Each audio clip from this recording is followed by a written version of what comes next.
Alaska, the last frontier. Over 665,000 square miles of frozen wilderness where darkness swallows the land for months, and the closest help can be hundreds of miles away. Out here, when something goes wrong, you're on your own. What you're about to hear are 11 accounts from people who encountered something in that isolation, something that defied explanation. Some of these individuals barely made it out. Others, well, their stories are all that remain. I'm VerifiedFears, and tonight we're going deep into the Alaskan wilderness, where the cold isn't the only thing that can kill you.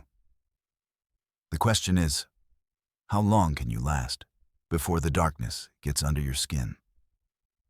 Before we begin, hit that subscribe button and ring the notification bell. You won't want to miss what's coming next. Now, let's step into the frozen unknown, starting with a trucker who discovered that some things hunt beneath the ice. I've been running supply routes across the Brooks Range ice roads for 11 winters now, and I thought I'd seen everything this frozen hell could throw at me. Whiteouts that turned the world into static, temperatures that dropped to 50 below, ice so thin I could hear the river rushing beneath my tires. I'd handled it all. February runs were always the worst, when the darkness was absolute except for your headlights, and the cold was so extreme it could crack your axle if you weren't careful. The route I was running that night connected two villages about 90 miles apart, following the frozen Koyukuk River for most of the distance. It was a road I'd driven dozens of times, hauling everything from fuel to food to medical supplies. The ice was solid, at least 8 feet thick in most places, and I was carrying a lighter load than usual, maybe 70,000 pounds. Everything should have been routine. I left the first village around 11 p.m., which put me in complete darkness for the entire run. That was normal. What wasn't normal was the sound I started hearing about 20 miles in. At first, I thought it was just the usual groaning. Ice does that, especially under the weight of a loaded rig. It shifts and settles and makes these deep bass notes that vibrate through your entire chassis. But this was different. This sounded like it was keeping pace with me. I'd accelerate and the groaning would speed up. I'd slow down and it would match me. I told myself I was being paranoid, that it was just the acoustics of driving on a frozen river, sound bouncing weird in the darkness.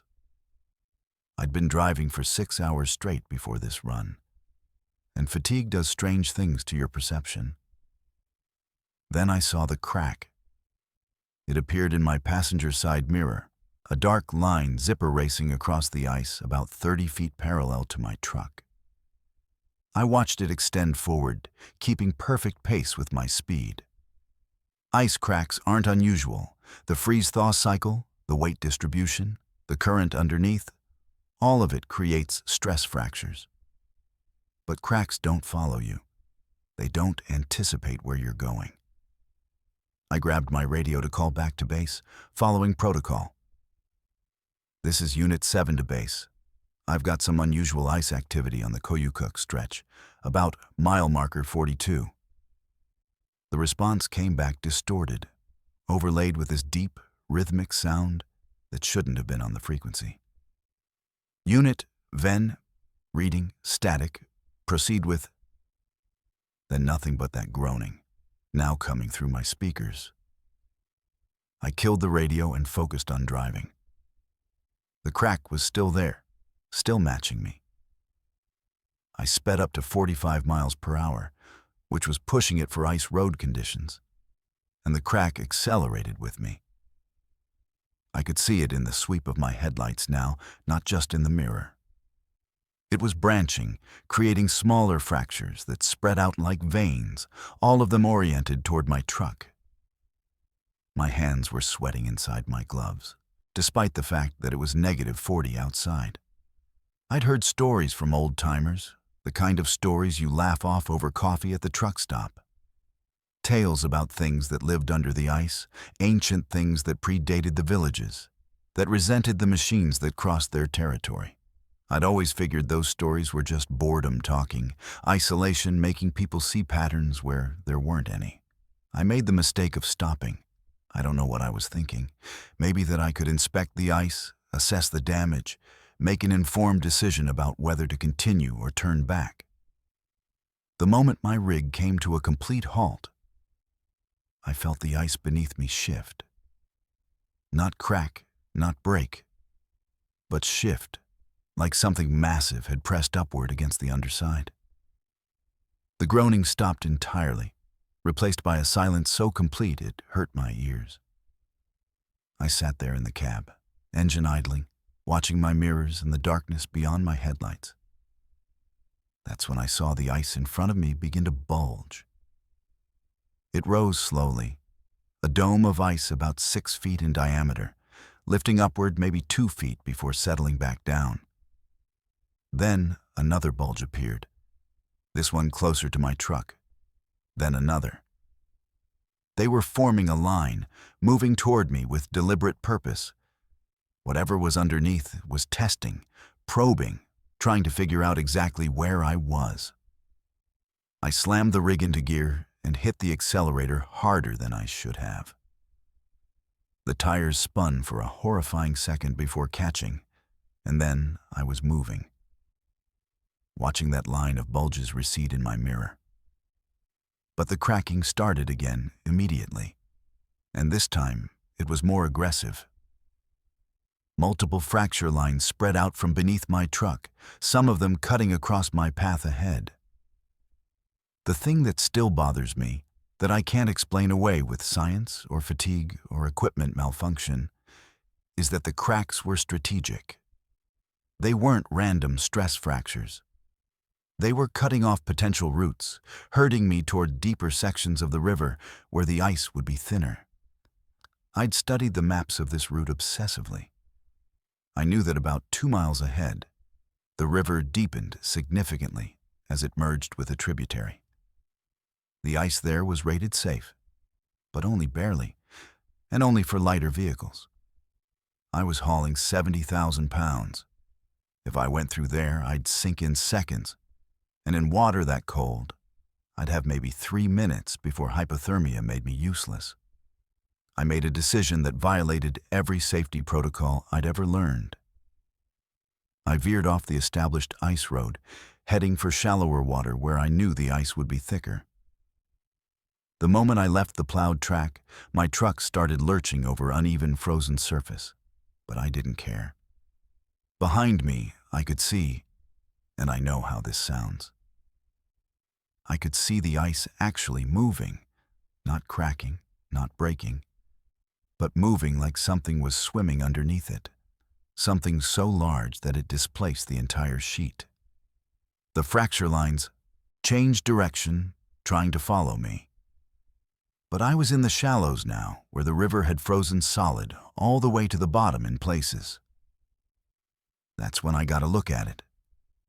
My headlights swept across a section of clear ice, the kind that forms in extreme cold without snow cover, and I saw a shape beneath. It was only for a second, maybe less, but that image is burned into my brain like a brand. It looked like a hand, except the fingers were too long, too many joints, and it was easily the size of my entire truck. It was pressing up against the underside of the ice, spread wide like it was feeling for vibrations. The color was wrong too, a pale gray that seemed to absorb light rather than reflect it. Then I was past that section, bouncing over rough ice, my suspension screaming in protest, my cargo shifting in ways that could tip me if I wasn't careful. The GPS was useless off the marked route, but I had a compass and I knew the general direction I needed to go. I kept to the shallowest sections I could find, areas where the ice met gravel bars, where frozen sandbars created natural bridges. The groaning had started again, but it was different now. Frustrated maybe, if such a thing could feel frustration. The sounds were coming from behind me, receding slightly. Whatever it was couldn't follow as easily in the shallows. It needed depth, needed water underneath the ice to move through.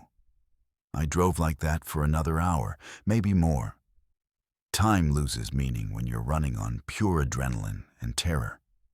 Eventually, I recognized landmarks, a distinctive rock formation, a stand of black spruce, and I knew I was getting close to the second village. The ice road proper was another quarter-mile to my left, and I risked cutting back toward it. By then, the groaning had stopped completely. Whatever had been following me had either given up or was waiting somewhere I couldn't detect. I made it to the village at 3:30 in the morning, my hands shaking so badly I could barely hold the steering wheel. I filed a report about the ice conditions, mentioned unusual cracking patterns, and recommended that route be inspected before any more heavy loads crossed. The road supervisor told me they'd sent out a crew the next morning and found no structural problems. Ice was solid, thickness well within safety parameters. When I insisted on showing them where I'd driven off-road, they found my tire tracks easily enough. But there was no evidence of the cracking I described, no sign of any disturbance in the ice. They suggested that maybe I'd been out there too long, that maybe I needed to take a few days off. I didn't argue. Here's the thing, though. 2 weeks later, another driver went missing on that exact stretch of the Koyukuk River route. They found his truck 3 days after that, or what was left of it. The ice had given way in a section that should have been solid, and the rig had gone through into 40 feet of water. When they recovered it, the investigators said the ice fractures looked unusual, almost like they'd been created from beneath rather than from the weight above. They ruled it driver error. He must have been speeding, must have hit a weak spot. But I talked to his wife at the funeral, and she told me something that put ice in my veins. She said in his last radio transmission, before the signal cut out, he'd reported something following him under the ice, matching his speed, and he'd sounded terrified. I still run ice roads. It's what I know. It's how I make my living. But I don't take that Koyukuk River route anymore. I request different assignments, different territories.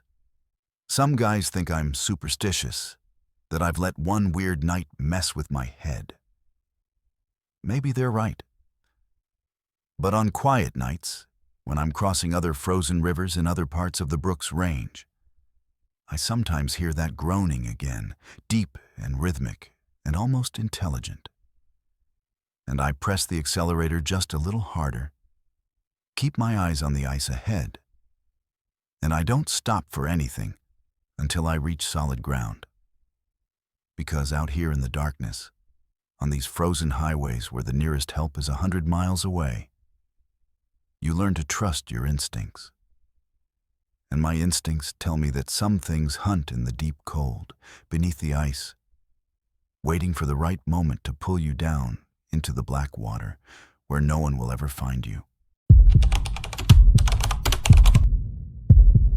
I accepted the winter assignment at Station 7 because I wanted the isolation.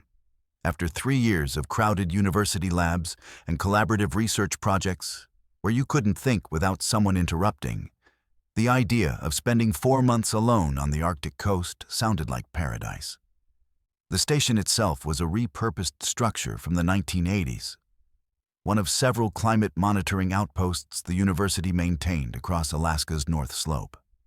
My job was straightforward: collect atmospheric data, maintain the equipment, document ice formation patterns along the coast, and transmit my findings via satellite uplink twice weekly. The nearest occupied facility was over 300 miles south. During the polar night, which would last from mid-November through late January, I'd be in complete darkness except for my generator-powered lights. The station consisted of 2 buildings: a main cabin with living quarters and lab space, and a smaller generator shed about 50 feet away. Solar panels supplemented the diesel generator during the brief periods of twilight we got in early winter. But once the polar night settled in completely, I'd be running on fuel reserves and battery banks.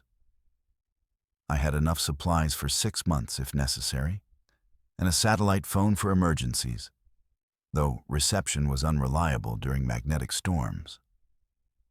The previous researcher had left detailed logs and maintenance notes, everything meticulously organized.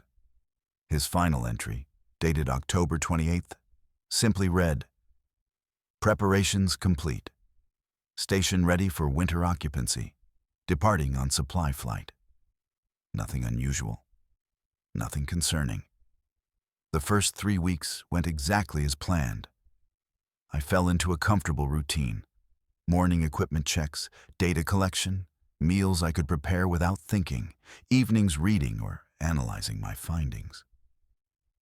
The darkness was absolute, the kind of dark that urban people never experience. When I shut off the cabin lights, I literally couldn't see my hand in front of my face. The silence was equally profound.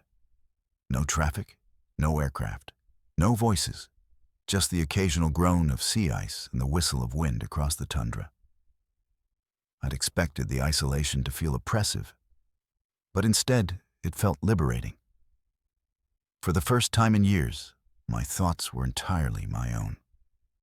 The footprints appeared on December 3rd. I discovered them during my morning perimeter check, a fresh trail in the snow leading directly to the main cabin from the east. They stopped at my door. What disturbed me wasn't their presence. It was their origin. I followed them backward across the snowfield, tracking them for maybe 200 yards before they simply stopped. Not at a vehicle, not at a drop-off point, just stopped in the middle of flat, featureless tundra. There were no corresponding tracks leading away. The prints were human, boot-sized, recent enough that they hadn't been filled in by the constant wind. I checked my security log. No alerts, no motion sensor.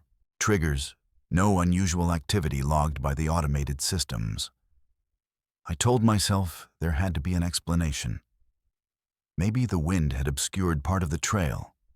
Maybe someone from the university had visited and I'd somehow slept through their arrival, though that seemed impossible given how sound carries in the Arctic silence. I documented the prints with photographs and measurements, then continued my normal routine. That night, I kept the perimeter lights on and checked the security monitors more frequently than usual. Nothing moved in the white circle of illumination surrounding the station. By midnight, I'd convinced myself I was being paranoid.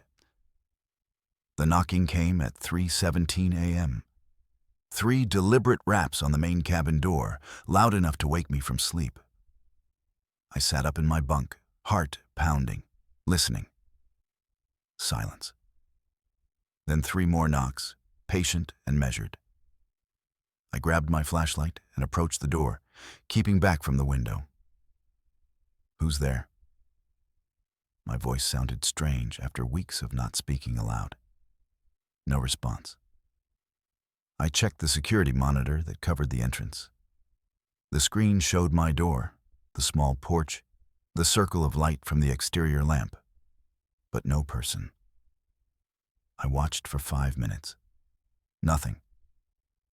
The wind was calm, less than 5 miles per hour according to my instruments. No conditions that could create knocking sounds. I didn't open the door that night. I sat in my chair, watching the monitor, until dawn began to gray the eastern horizon around 11 a.m. When I finally went outside, there were new footprints on the porch, clear impressions directly in front of the door. But again, no trail leading away. Whoever, or whatever, had knocked had simply vanished from a porch that stood 4 feet off the ground, with no surrounding snowdrifts tall enough to jump into. The second night, the knocking came again at the same time. This time, I was ready. I'd positioned myself with a clear view of both the door and the security monitor. The 3 measured knocks echoed through the cabin. On the monitor, I watched the door, but saw nothing. I counted to 10, then opened it quickly, flashlight raised. A figure stood on the porch, maybe 6 feet away. Male, middle-aged, wearing Arctic gear appropriate for the conditions. He smiled when he saw me. "Thank God," he said. "I've been walking for hours. Can I come in?" Everything about the situation was wrong. His gear was clean, no ice buildup, no signs of exposure despite temperatures that were 30 below zero. His face showed no frostbite, no cold damage. Most critically, there was nowhere he could have walked from. "What station are you from?" I asked, not moving from the doorway. "Station 12, he said, pointing vaguely northeast. "We had a generator failure. I've been trying to reach someone for help." I knew the university station designations. There was no Station 12. The numbering system only went to 9, and all of them were hundreds of miles from my location. "How do you know my name?"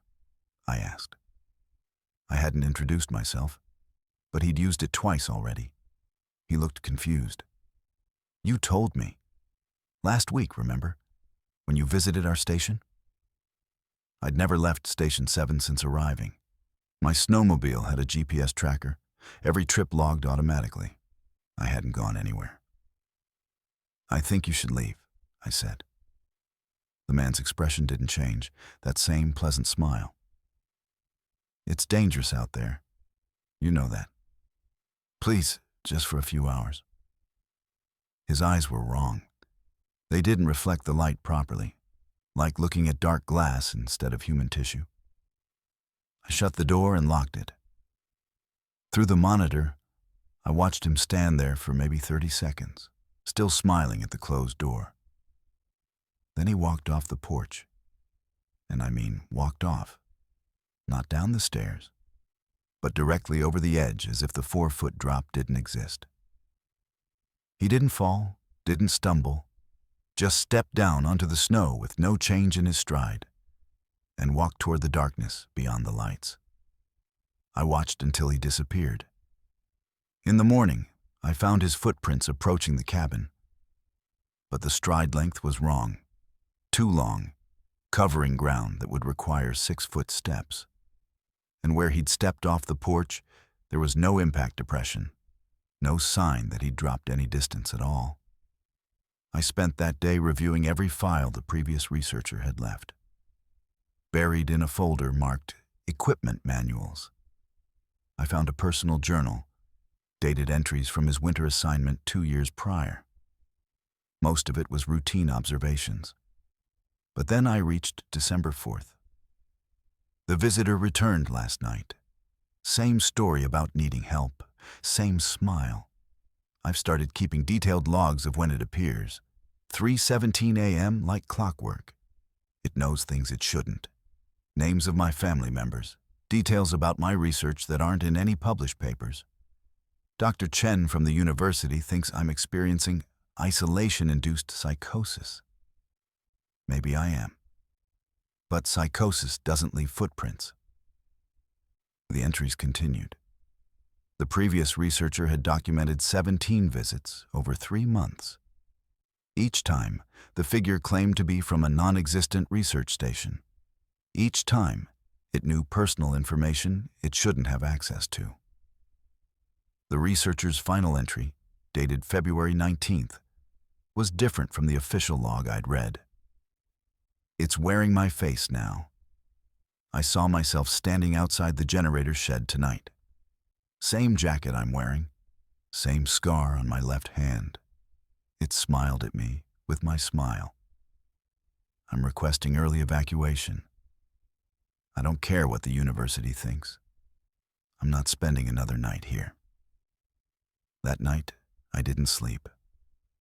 I sat watching the monitors with the lights on, every setting bright enough to hurt. 3:17 a.m. came and went without incident. I started to relax around 4 a.m. That's when I saw movement on the monitor covering the generator shed. a figure standing next to the building, partially in shadow. It stepped into the light, and I felt my stomach drop. It was me. Exact same build, same hair, wearing identical clothing down to the coffee stain on my thermal shirt that I'd gotten that morning. The figure waved at the camera, a friendly gesture, then walked around the generator shed and out of frame. I checked every monitor. Nothing. I pulled up the security logs. No motion alerts, no anomalies. But I'd seen it. I grabbed the satellite phone and called the university emergency line. The reception was terrible, broken with static. But I managed to communicate that I needed immediate evacuation. The dispatcher said weather conditions made flying impossible for at least 5 days. I'd have to wait. When I asked if they'd sent anyone to check on me, if anyone else had been at this station recently, the answer was definitive no. I was the only person within 300 miles. I made it 3 more nights. The figure appeared each time, always at 3:17, always with a different approach. Once it claimed to be a lost hiker. Once it said it was a supply pilot whose plane had crashed. Once it appeared as my father, who's been dead for 6 years, asking why I hadn't come to visit him. Each time, it knew things. Specific details about my life, my research, my fears that I'd never shared with anyone. Each time, it stood outside the cabin with that patient, expectant expression, as if it was waiting for me to invite it in. The flight came on December 11th. I'd packed 2 days earlier, everything I deemed essential. The pilot took one look at me and asked if I was sick. I must have looked terrible. I hadn't slept properly in a week. During the flight out, I explained what I'd experienced. He listened without commenting, then told me the university had been monitoring my satellite communications and data transmissions. Everything had been normal. No signs of equipment malfunction or environmental factors that could explain hallucinations. He suggested I take some time off, maybe talk to someone. Here's what I didn't tell him. During my last night at Station 7, I was reviewing my security footage, trying to find evidence of what I'd seen. I scrubbed through hours of recordings and found something that I can't explain.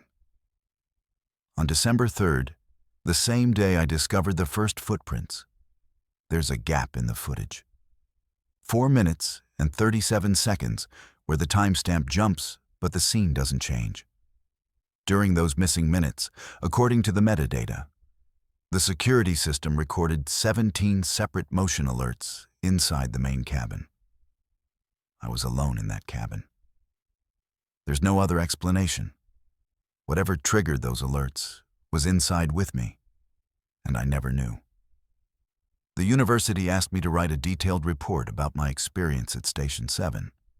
I submitted something clinical and brief, mentioned possible equipment issues, and recommended maintenance checks. They accepted it without question. But I know what I saw.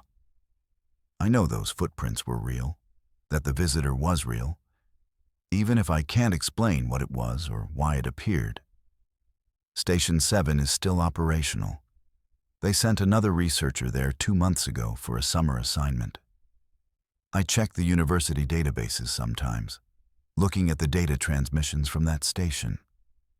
Everything appears normal, but when winter comes and the polar night returns, I wonder if that researcher will get a visitor at 3:17 a.m., knocking patiently on their door, smiling with a face that looks almost human, but not quite.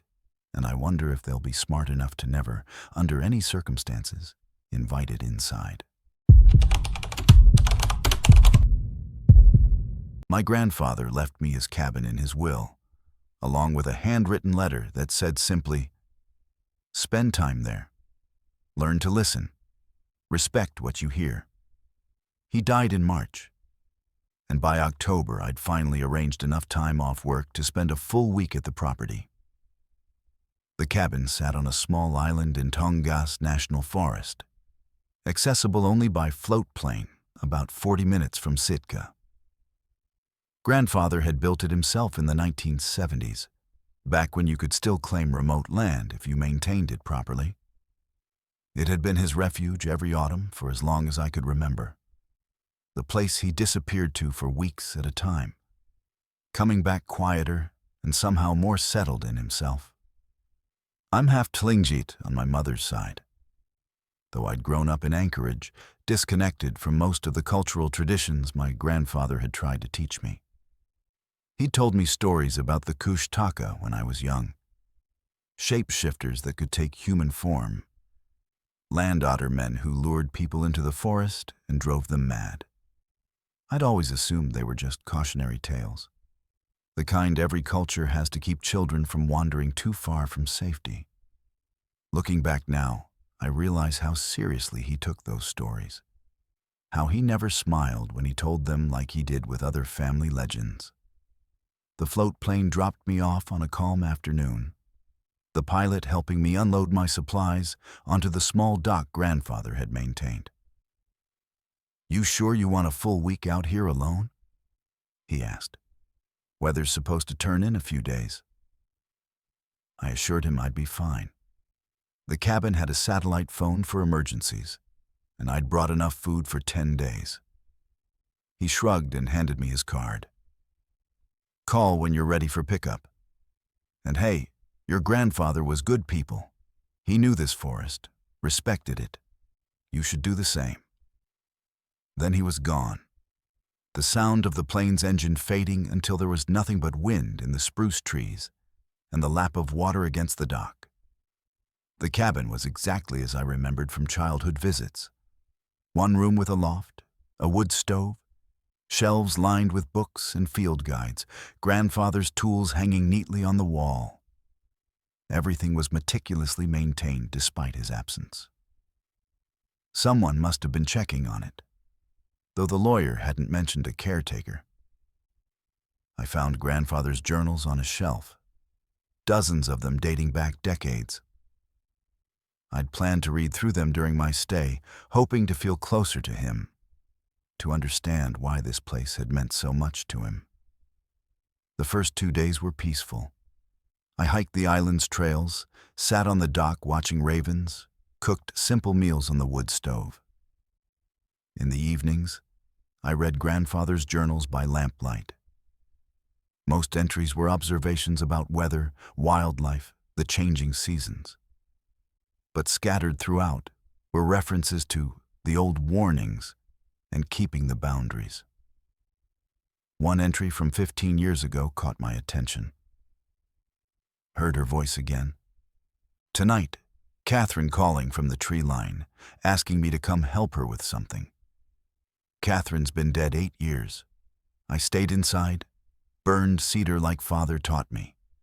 It gave up after an hour, and I heard it leaving, the footsteps changing as it went back into the trees.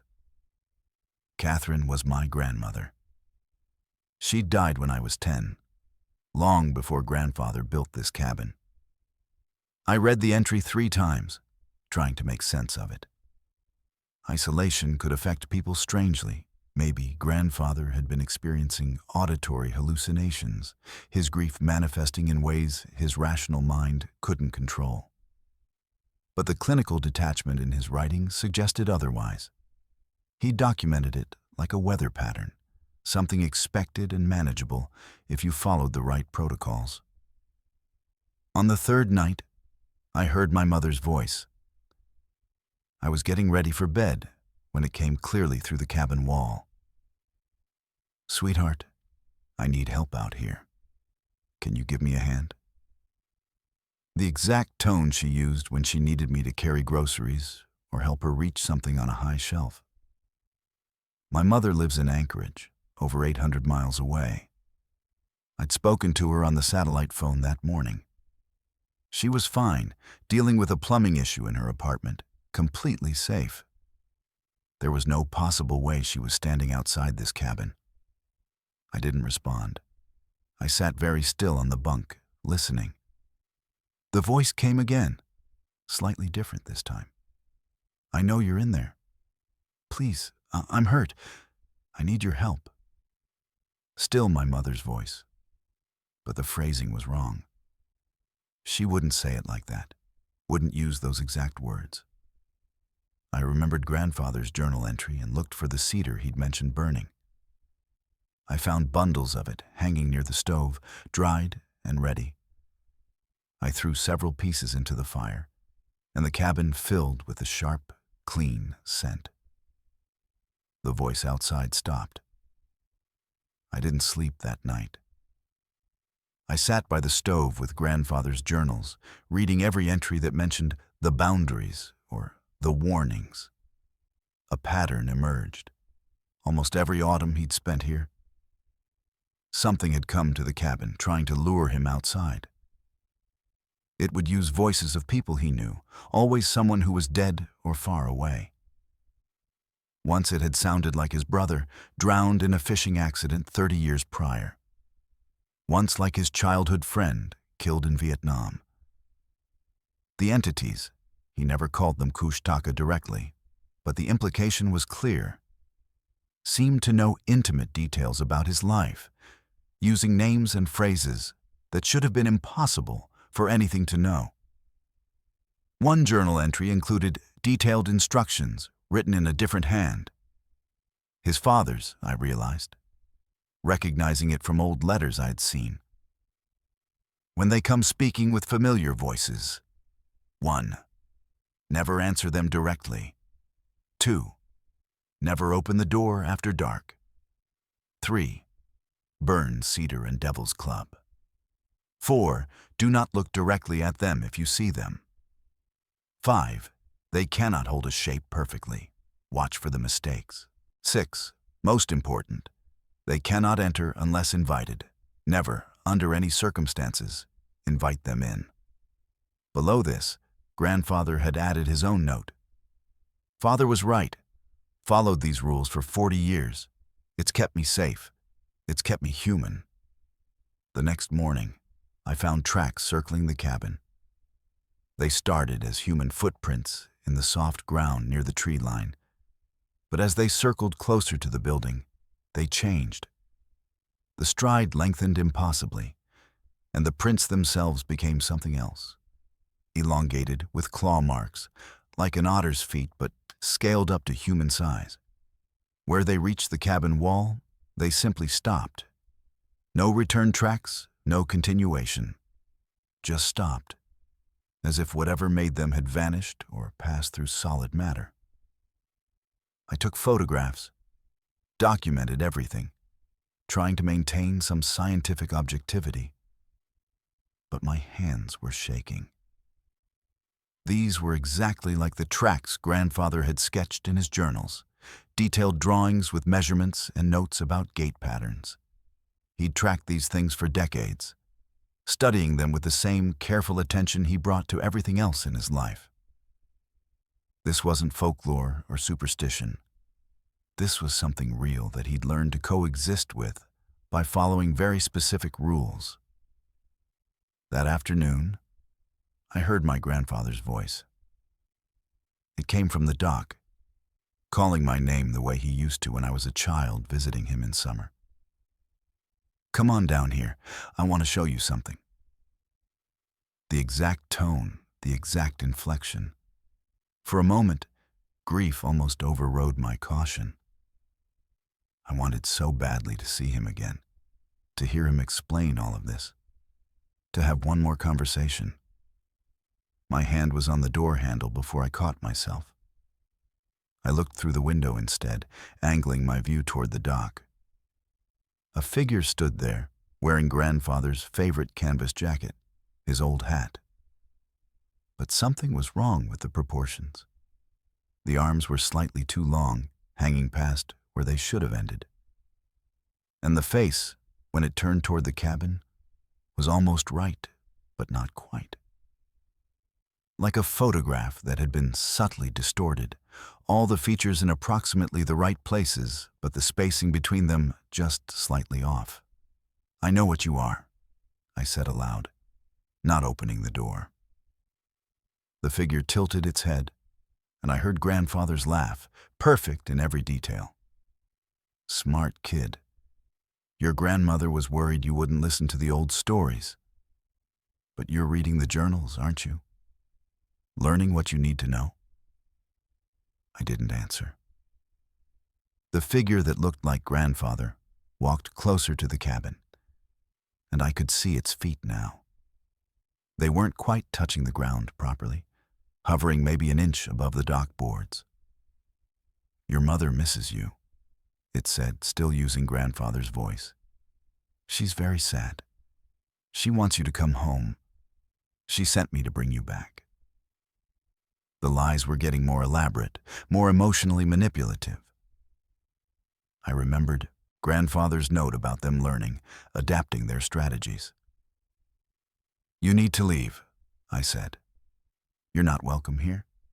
You're not my grandfather, and you can't have what you're asking for." The figure stopped moving. For a long moment, it just stood there, and I could see its form flickering slightly, like a bad projection.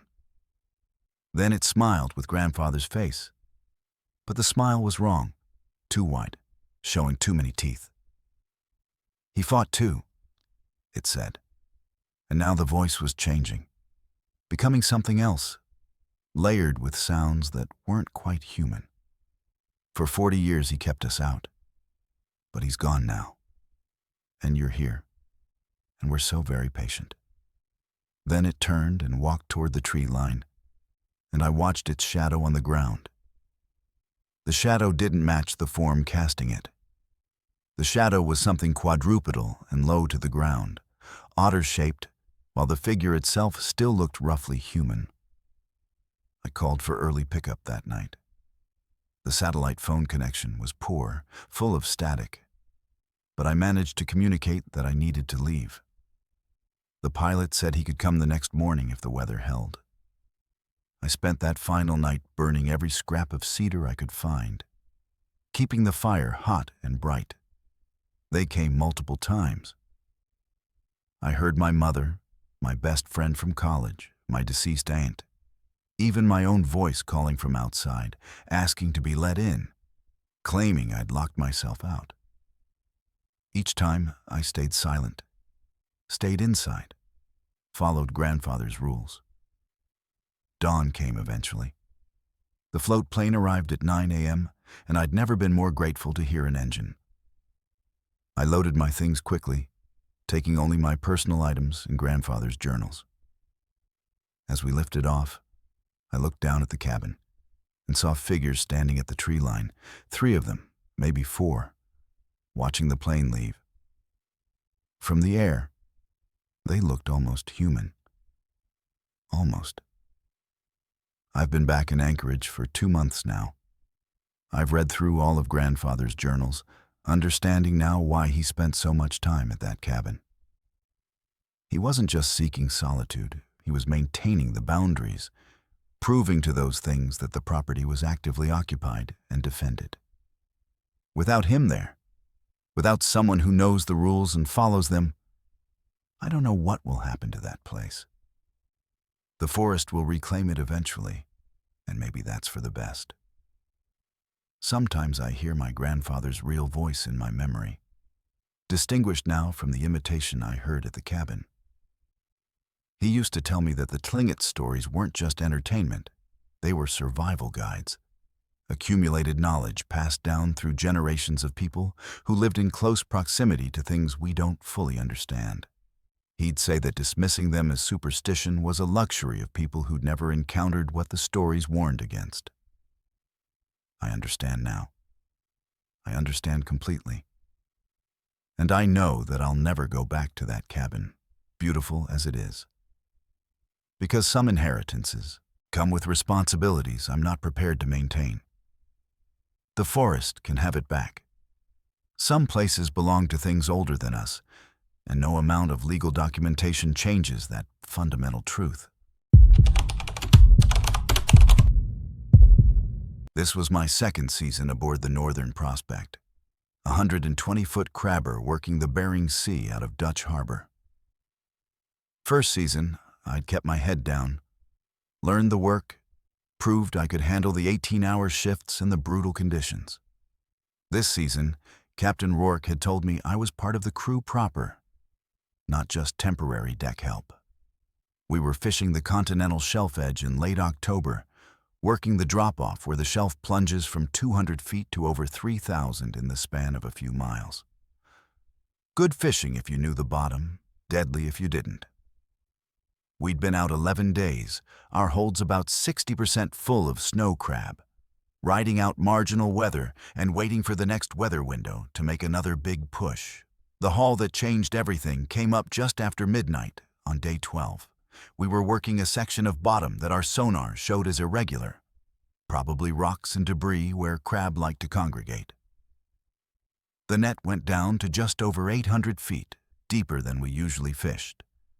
But the captain wanted to try the edge of a trench that showed on our bathymetric maps. Normal drop took about 20 minutes. This one took 40, and when the winch finally started bringing it up, something felt wrong. The tension on the cables was inconsistent, surging and dropping in ways that didn't match any catch pattern I'd seen before. "Heavy?" said Mikey, our lead deckhand, watching the cable strain. Real heavy, or snagged on something. We'd snagged before. Caught the net on rock formations or debris, once on what turned out to be part of a wrecked Japanese fishing vessel from the 70s. But this felt different. The net was moving, coming up steadily, but the resistance kept changing like whatever was in it was shifting position. Captain Rourke came out of the wheelhouse to watch, which he rarely did for routine hauls. When the net broke the surface, we could see it was full, bulging with a normal catch of crab and bottom fish. But there was something else, something large and pale in the center of the mass. We swung the boom over the sorting deck and released the catch. Crabs scattered across the deck in the usual chaos. But that other thing, it hit the deck with a wet, heavy sound that I felt through my boots. For a few seconds, we all just stood there staring at it. It was maybe 7 feet long, roughly humanoid in shape. But that's where any similarity to human anatomy ended. The skeleton was visible through translucent tissue that looked like deep-sea fish skin. You could see the bones moving inside it when it shifted. And it was alive. Whatever this thing was, 800 feet of pressure change hadn't killed it. The head, if you could call it that, was elongated, eyeless. But there were hollows where eyes might have been in some distant evolutionary past. The mouth was a lipless gash filled with needle-fine teeth. But the worst part, the detail that made my skin crawl, was the hands. It had hands. Not flippers, not fins, but articulated fingers. Too many of them, 7 on each hand. And they were moving, touching the deck, exploring with what looked like deliberate curiosity. Jesus Christ, what is that? Mikey backed away from it. Our other deckhand, Tommy, was already on the radio, calling it into the Fisheries Observer program like we were supposed to for unusual catches. The thing's head turned toward the sound of his voice. It had no visible eyes, but it oriented on him with precision, tracking his movement across the deck. That's when I saw it clearly in the deck lights. The eye sockets weren't empty. There was something there, something dark and wet that reflected our lights like oil on water. Captain Rourke approached it carefully, keeping his distance. He'd been fishing these waters for 30 years and claimed to have seen everything the Bering Sea could throw up. "I've never seen anything like this," he said quietly. "It's not in any identification guide I know. We need to get it back in the water. That's protocol for unusual or protected species. Document it, photograph it, get it back in its environment as quickly as possible. But when Mikey and I tried to move it with the deck hooks we used for sharks and large halibut, it responded. The thing grabbed the hook, not defensively, not with the mindless reflex of a fish, but with clear intention. It pulled the hook toward itself, examining it with those too many fingers, turning it over like it was trying to understand what it was for. Then it looked at Mikey. And I know it looked at him, despite having no visible eyes. And it made a sound. Not a fish sound, not an animal sound. A clicking pattern that sounded almost like speech, like it was trying to communicate. Get it off my deck.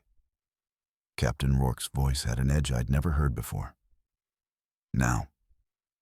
We used the deck hose to wash it toward the scuppers, trying not to touch it directly. The thing didn't fight us. It moved with the water, letting itself be pushed toward the side. But the whole time, it was watching us. All four of us, tracking our positions with those invisible eyes. When it reached the rail, it paused, one hand gripping the metal, and I swear it looked back at each of us individually before it dropped into the ocean. We should have left that area immediately. In hindsight, that's obvious. But we had quotas to fill and fuel to justify, and the captain convinced himself, convinced all of us, that it was just some kind of deep-sea fish we'd never encountered before. Weird, yes, but the ocean is full of weird things. We'd documented it, we'd released it, we were done. We went back to fishing. That was our first mistake. The next net came up full. Normal catch, nothing unusual. Same with the one after that. We worked through the night, and by dawn we'd added another 8,000 pounds to our holds. Everything seemed fine until Tommy went to check the bait freezer in the lower hold and found one of the access panels removed. Not broken, not torn off. Carefully removed, the bolts laid out in a neat line on the deck beside the opening. The freezer had been accessed from the outside, through the hull. That was impossible. We were 50 miles from land in water that was just above freezing. Captain Rourke inspected the hull from inside. The opening was too small for a person to fit through, maybe 8 inches in diameter. But it went all the way through. He could see water beyond it. "This is a drill hole," he said. "Someone drilled into our hull." But there was no one else out here. No vessels within 20 miles, according to our radar. And the hole was below the waterline. No one could drill a hole below the waterline while we were underway, without us knowing. We patched it with emergency sealant and kept working. But the atmosphere on the boat had changed. Everyone was on edge, jumping at sounds, seeing things in the peripheral vision that weren't there when you looked directly. That night, I had the first dream. I was underwater, deep underwater, and I could breathe. I was swimming down into darkness so complete that I shouldn't have been able to see anything. But I could. I could see the bottom, thousands of feet down. And there were structures there. Not natural formations. Structures. Buildings, maybe, or something like buildings, made from materials I couldn't identify. And there were things moving between them, lots of things, all shaped like the creature we'd caught. I woke up gasping. But I could still feel the water pressure, still feel the cold. Mikey was awake too, sitting up in his bunk, staring at nothing. "You dream it too?" he asked. I nodded. He described the same dream, exact details, down to the specific geometry of the structures he'd seen. Tommy had dreamed it as well. So had the captain. All of us, the same dream, the same night. The next net came up with 3 of them. Same basic shape as the first, Same translucent skin over visible bones. Same too many fingered hands. But these three were different. Larger, maybe 9 feet long, and they moved with more coordination. They didn't scramble around the deck like fish out of water. They stood up, balancing on legs that bent in too many places. And they looked at us with those eyeless faces that somehow still conveyed intelligence and intention. The clicking sounds they made back and forth to each other were definitely language. I couldn't understand it, but I could recognize the structure. Question and answer, statement and response. "Back in the water now!" Captain Rourke was shouting, but his voice was shaking. We tried to herd them toward the rail, but they weren't cooperating this time. One of them approached the wheelhouse door, those wrong-jointed fingers touching the handle, testing it. Another moved toward our equipment locker with the same curious examination we'd seen from the first one. They were learning, studying us, figuring out how our world worked. Tommy made the mistake of trying to grab one, thinking he could force it toward the rail. It turned on him with speed that shouldn't have been possible for something that had just come up from 800 feet of depth. It didn't attack him exactly, but it grabbed his arm with those 7-fingered hands and pulled him close, bringing its face within inches of his. The clicking it made was different. Slower, more deliberate, like it was trying to make Tommy understand something. His nose started bleeding immediately, thin streams of blood running down his face, and his eyes went distant. He stopped struggling and just stood there while the thing held him. We got them back in the water eventually, using the deck hoses and making enough noise to drive them toward the rail.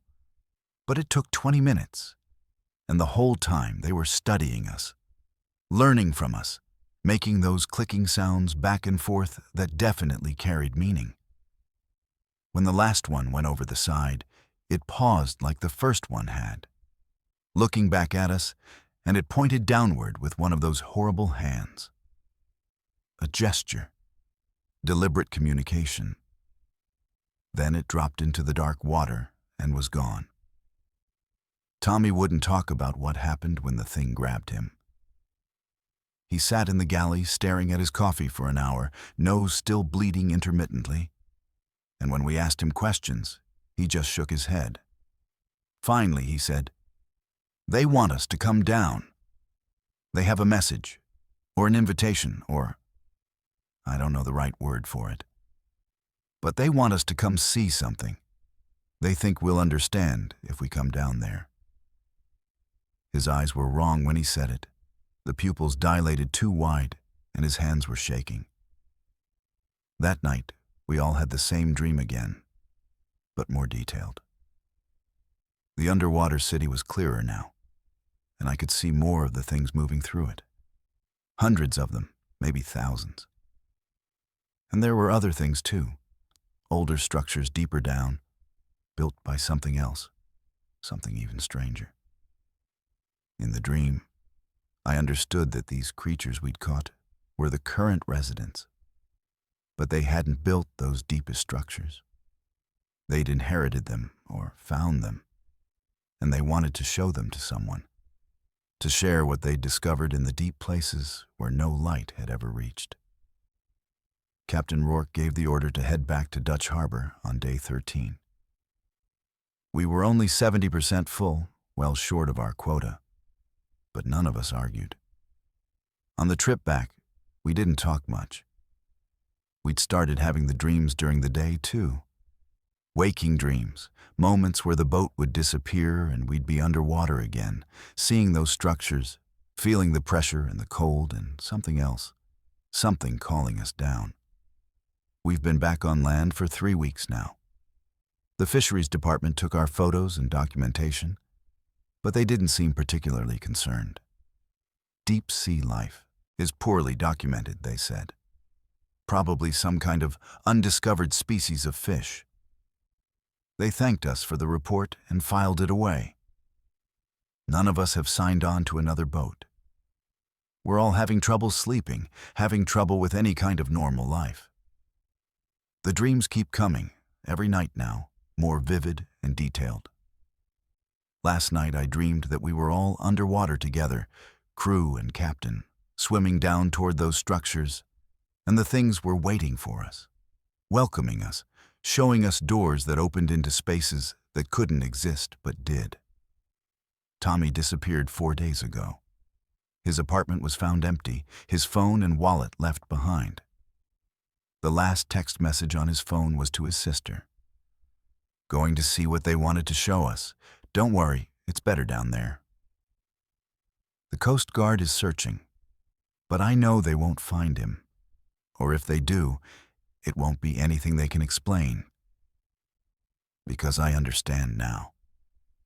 The things we caught weren't caught at all. They let us haul them up. They wanted to see us, to study us, to establish contact. And now they're calling us, all of us who were on that boat, calling us down to see what they found in the deep trenches, in places where humans have never gone and maybe were never meant to go. Mikey called me yesterday. He started hearing the clicking sounds when he's alone, that language we heard on the deck. He says he's starting to understand it, that it's getting clearer every day. Captain Rourke put his boat up for sale. He told me on the phone that he can't be on the water anymore, because every time he looks at the ocean, he sees them just beneath the surface, dozens of them, watching and waiting. I look at the ocean too, here in Dutch Harbor where I'm writing this. I can see them sometimes in my peripheral vision, pale shapes moving just below the waves. And the worst part is that I'm not scared anymore. The dreams have shown me what's down there, and part of me, a growing part, wants to see it for real, wants to accept their invitation and swim down into that darkness where they're waiting to show us what they've found, what they've been living with for who knows how long in the deep places we never knew existed. The water's cold here, barely above freezing. But I don't think that will matter once I'm underneath it, once I'm with them. I think it will feel like coming home. I've been studying wolf behavior in Alaska for 7 years. The last 3 focused on a specific pack in Denali National Park. My research station was positioned about 30 miles into the backcountry, accessible only by snowmobile in winter. A small cabin equipped with computer systems for analyzing GPS collar data and trail camera footage. The pack I was monitoring, designated as the Teklanika pack, consisted of 9 wolves, 5 of which wore GPS collars that transmitted location data via satellite every 4 hours. Standard research protocol. I'd done this work with multiple packs across different regions, published papers on predation patterns and territorial behavior. I thought I understood wolves, understood the limits of their intelligence and social organization. December 2024 taught me how wrong I was. The first anomaly appeared in the GPS data on December 8th. I was reviewing the overnight location pings when I noticed something unusual about the pack's movement pattern. Normally, wolves travel in relatively loose formations when hunting, spreading out to cover more ground, then converging on prey. But these coordinates showed the pack moving in a perfect geometric grid pattern across a 2-square-mile area, each wolf maintaining exactly the same distance from the others, the entire formation shifting as a single coordinated unit. I ran the data through my analysis software 3 times, checking for equipment malfunction or satellite error. The pattern was real. I pulled up the historical data for comparison. The Teklanika pack had never moved like this before. No pack I'd studied had ever moved like this. The precision required would demand a level of communication and spatial awareness that wolves simply don't possess. I made notes in my research log, flagged the data for further analysis, and tried to come up with a rational explanation. Maybe they'd been hunting in an area with unusual terrain features that channeled their movement. Maybe the GPS collars were malfunctioning in synchronized ways, though the probability of that was essentially zero. The second anomaly came 2 days later. My trail cameras, positioned at various points around the research station and near known wolf travel corridors, captured footage that made me review the recordings frame by frame for hours. The wolves had approached one of my cameras. Not unusual, they're curious animals. But instead of sniffing it and moving on, they appeared to be examining it systematically. The alpha female spent nearly 4 minutes looking directly at the lens, then at the solar panel, then at the mounting bracket. She touched the camera housing with her nose in specific spots, like she was testing its construction. Then the beta male approached and did the same thing, touching the exact same spots in the exact same sequence. That could have been coincidence, learned behavior from watching the alpha. Wolves are intelligent, they learn from pack leaders. But then a third wolf approached and performed the same examination, touching the same specific points in the same order. Then a fourth. All 9 wolves, including the 3 without GPS collars, examined that camera in identical fashion, like they were following a protocol. The footage timestamp showed this took place over 47 minutes. When they finished, they sat in a semicircle facing the camera for 3 minutes, completely still, then moved off in single file. I spent that evening reviewing everything I knew about wolf cognition and social learning.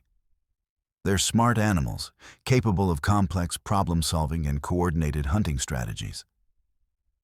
But this level of systematic behavior, this precision in replicating actions, was outside documented parameters. I considered that I might be anthropomorphizing, seeing patterns that weren't really there because human brains are wired to find patterns.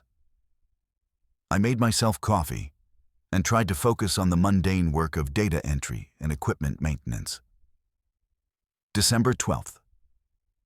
I discovered bone arrangements.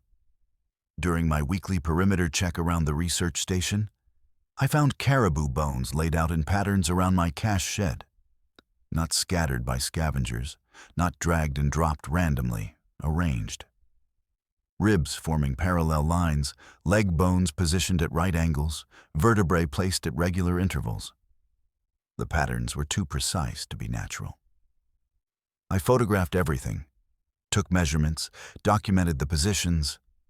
The bones formed what looked like a simplified diagram of the research station itself, with specific markers where my cabin, generator shed, and cache were located.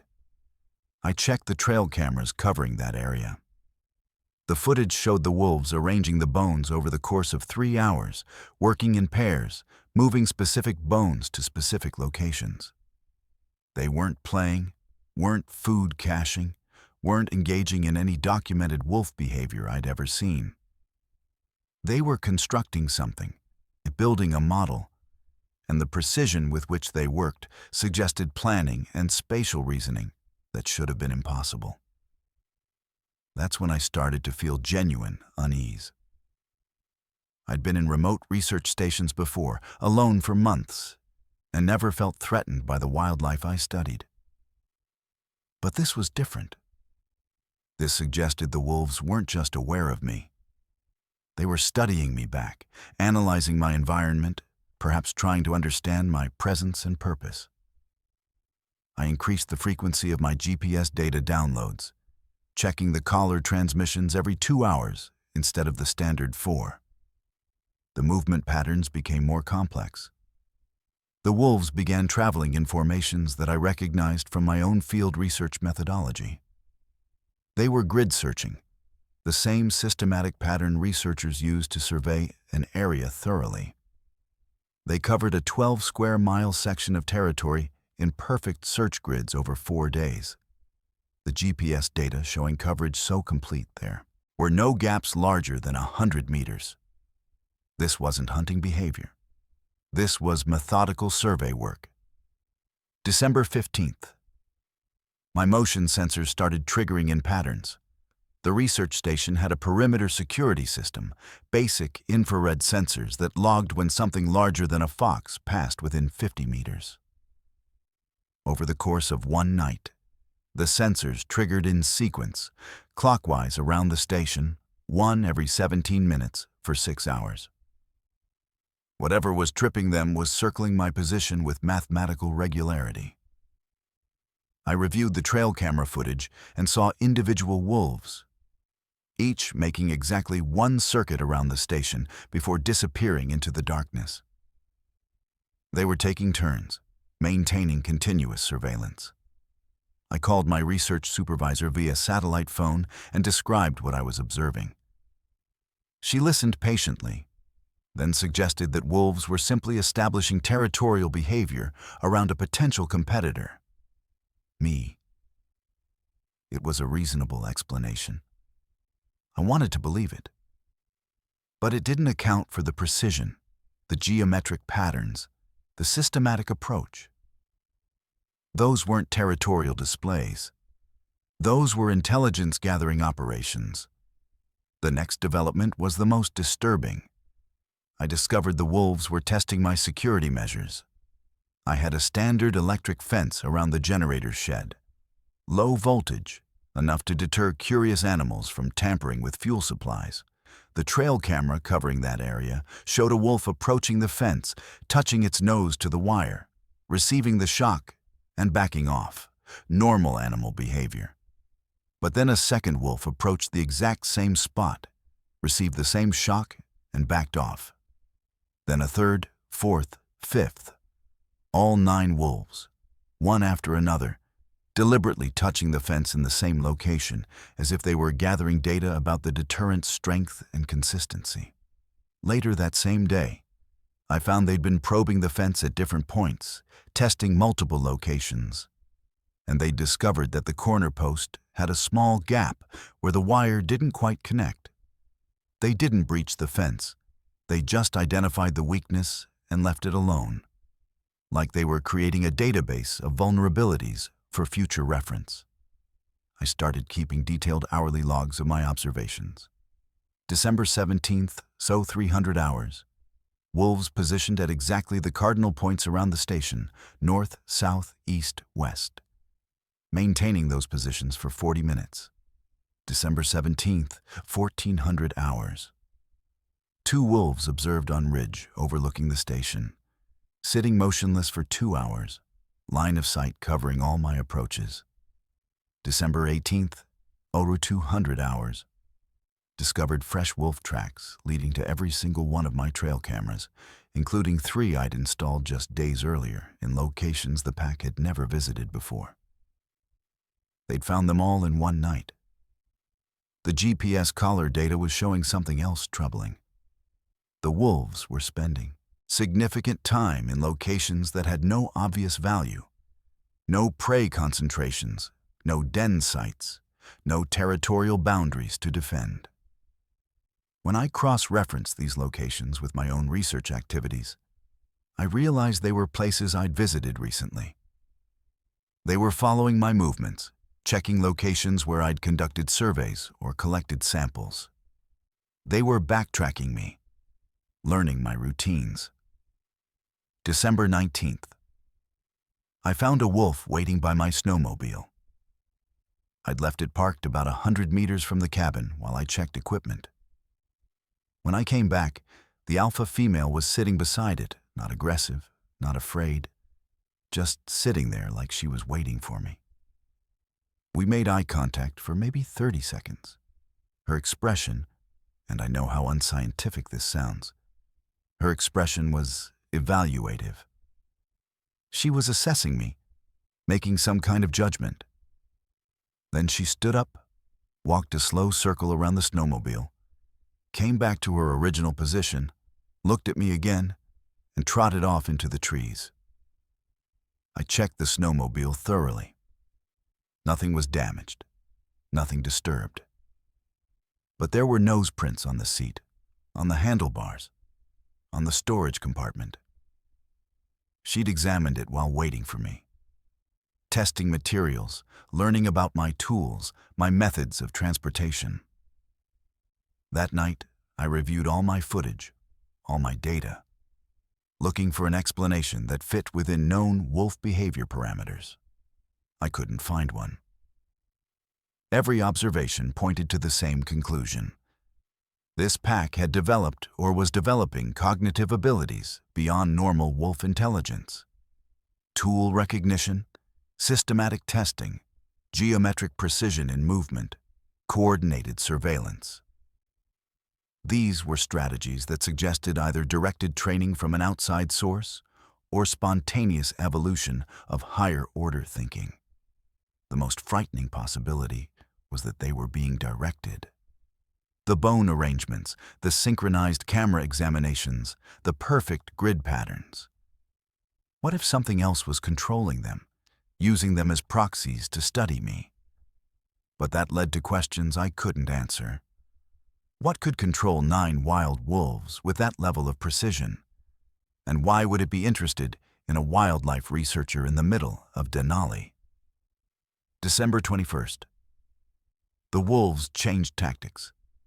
Instead of circling the station, they began approaching directly, one at a time, coming within 20 meters of my cabin before stopping. Each wolf would arrive, sit for exactly 10 minutes facing the cabin, then leave. Another would arrive 17 minutes later, repeat the process.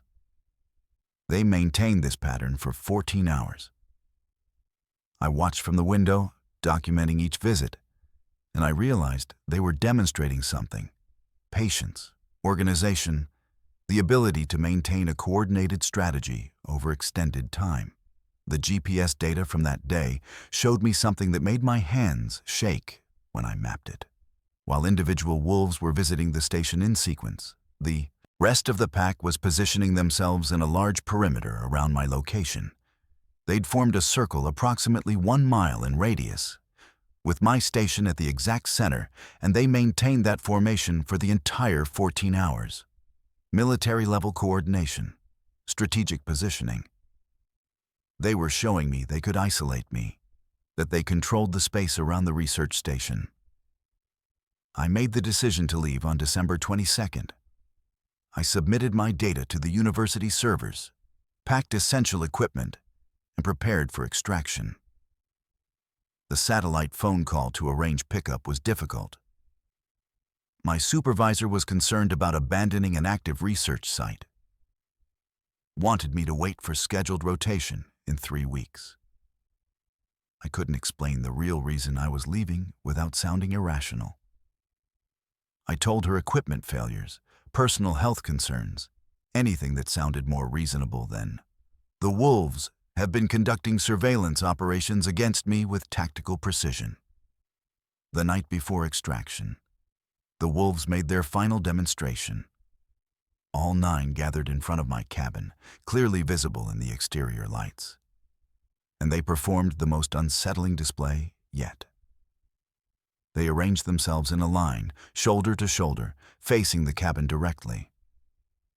For 23 minutes, they remained perfectly still. Perfect formation, just watching. Then, in synchronized movement that would have been impressive in trained dogs, they turned 90 degrees to the right, held that position for exactly 1 minute, turned another 90 degrees, held again, until they'd completed a full rotation. Then they dispersed, each taking a different direction, moving away in straight lines that radiated out from the cabin like spokes from a wheel hub. I watched the GPS data update as they moved.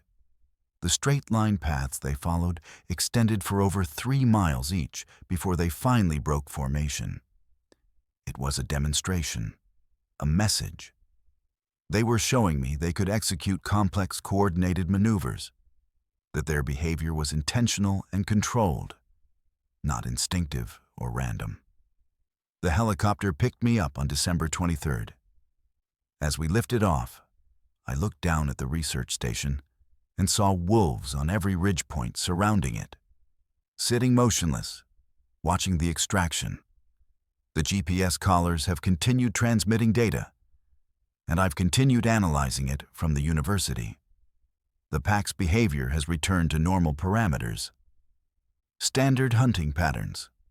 Typical territorial movement. Nothing unusual. Like whatever was driving that extraordinary behavior has been turned off or is dormant. I submitted my findings in a carefully worded report that focused on anomalous GPS data requiring further investigation and potential equipment calibration issues. The university accepted it and assigned someone else to continue monitoring the Teclonica pack. I didn't warn them. How could I? What would I say that wouldn't sound like isolation-induced paranoia or complete professional breakdown? But I keep watching the data. Every day, I download the GPS coordinates, looking for those geometric patterns, those perfect formations. And sometimes, late at night when I'm analyzing the movement maps, I see hints of it. Brief moments where the pack moves with too much precision, where their positions suggest coordination beyond instinct. And I wonder what they were showing me, what they wanted me to understand. Were they demonstrating intelligence they've always had, but kept hidden? Or was something else using them, testing human response through animal proxies, running experiments in the wilderness where no one would believe what was observed? The researcher who took over my station called me last week. She wanted to ask about my methodology, about how I'd conducted my observations. I asked why, and there was a long pause before she answered. "The wolves," she said. "They keep arranging bones around the cache shed. Perfect geometric patterns, like they're building something or communicating something." I told her it was probably normal scavenging behavior. Nothing to worry about. I told her to document it and continue standard research protocols. I didn't tell her to leave. I probably should have. Because if the wolves are doing it again, with a different researcher, that means it wasn't about me specifically. It means they're studying us, all of us. And whatever intelligence is guiding that study has patience enough to work across multiple human subjects, gathering data, learning how we respond, waiting for the right moment to show us exactly what they've become. I've been flying supply routes across Alaska for 15 years, accumulated over 8,000 hours in Cessnas, Beavers, and Otters. Most of it in conditions that would ground pilots in the lower 48 without a second thought. You learn to read weather that changes by the minute, to navigate by landmarks when GPS signals drop out in the mountains, to land on gravel strips that are barely longer than your wingspan. The job requires constant risk assessment and a healthy respect for how quickly things can go wrong up here. Weather, mechanical failure, navigation error. Any one of them can kill you if you're not paying attention. What happened to me on November 14th, 2024, doesn't fit into any of those categories, and that's what keeps me awake at night. The flight was routine. Cargo run from Sitka to a mining operation near the Canadian border, about 240 miles as the crow flies. I was in my Cessna 206 on floats, weather forecast showing scattered clouds with visibility decent for November. I'd flown this route dozens of times, knew every mountain peak and river valley, every landmark I needed to stay on course. The cargo was standard mining supplies, nothing heavy, well within weight limits. I filed my flight plan, did my pre-flight check, and took off at 7:30 with an estimated arrival time of 10:15. The first hour was textbook. I followed the inside passage north, then cut inland toward the mountains, climbing to 8,500 feet to clear the passes. Visibility was good, maybe 8 miles, and I was making decent time with a slight tailwind. I checked in with flight service at the 1-hour mark, reported position and conditions, everything nominal. The controller acknowledged and told me to have a safe flight. That was the last normal radio transmission I made. About 90 minutes into the flight, the weather started changing. Clouds moved in faster than the forecast predicted, dropping the ceiling from scattered to broken in less than 15 minutes. Not unusual for Alaska. The forecasts are educated guesses at best in the mountain regions. I descended to stay VFR, keeping visual contact with the terrain, following a valley I'd used before that led through the mountain range. The valley was familiar territory, a natural corridor between peaks that saved 20 miles versus going around. That's when things started feeling wrong. The valley looked right, same approximate width, same general orientation, but details were off. The tributaries feeding into the main river weren't in the positions I remembered. There was a waterfall on the south wall that shouldn't have been there. I checked my GPS, and the coordinates showed I was exactly where I should be. But what I was seeing didn't match my memory or my charts. I told myself it was the lighting, the cloud cover changing how things looked. Maybe I'd gotten turned around and entered a different valley that ran parallel. But my compass heading was correct. My GPS coordinates matched my flight plan. I should have been looking at familiar terrain, but nothing felt familiar. The wrongness was subtle but persistent, like looking at a photograph that's been slightly distorted. All the elements are there, but the proportions are off. Then the clouds closed in completely, and I was in a whiteout. 1 second I had forward visibility, the next I was flying in absolute white. No horizon, no ground reference, no sky, just uniform brightness in every direction. Whiteout conditions are deadly. You lose all depth perception, all sense of orientation. Pilots have flown perfectly functional aircraft into the ground in whiteouts because they literally couldn't tell up from down. I immediately went to instruments, trusting my altimeter and attitude indicator rather than my senses. Protocol says climb to a safe altitude and get out of the valley, but my instruments were acting strange. The altimeter was spinning, rising, and falling randomly. The compass was rotating slowly but continuously, like I was in a constant turn even though the attitude indicator showed wings level. The GPS display flickered, showing coordinates that jumped hundreds of miles with each update.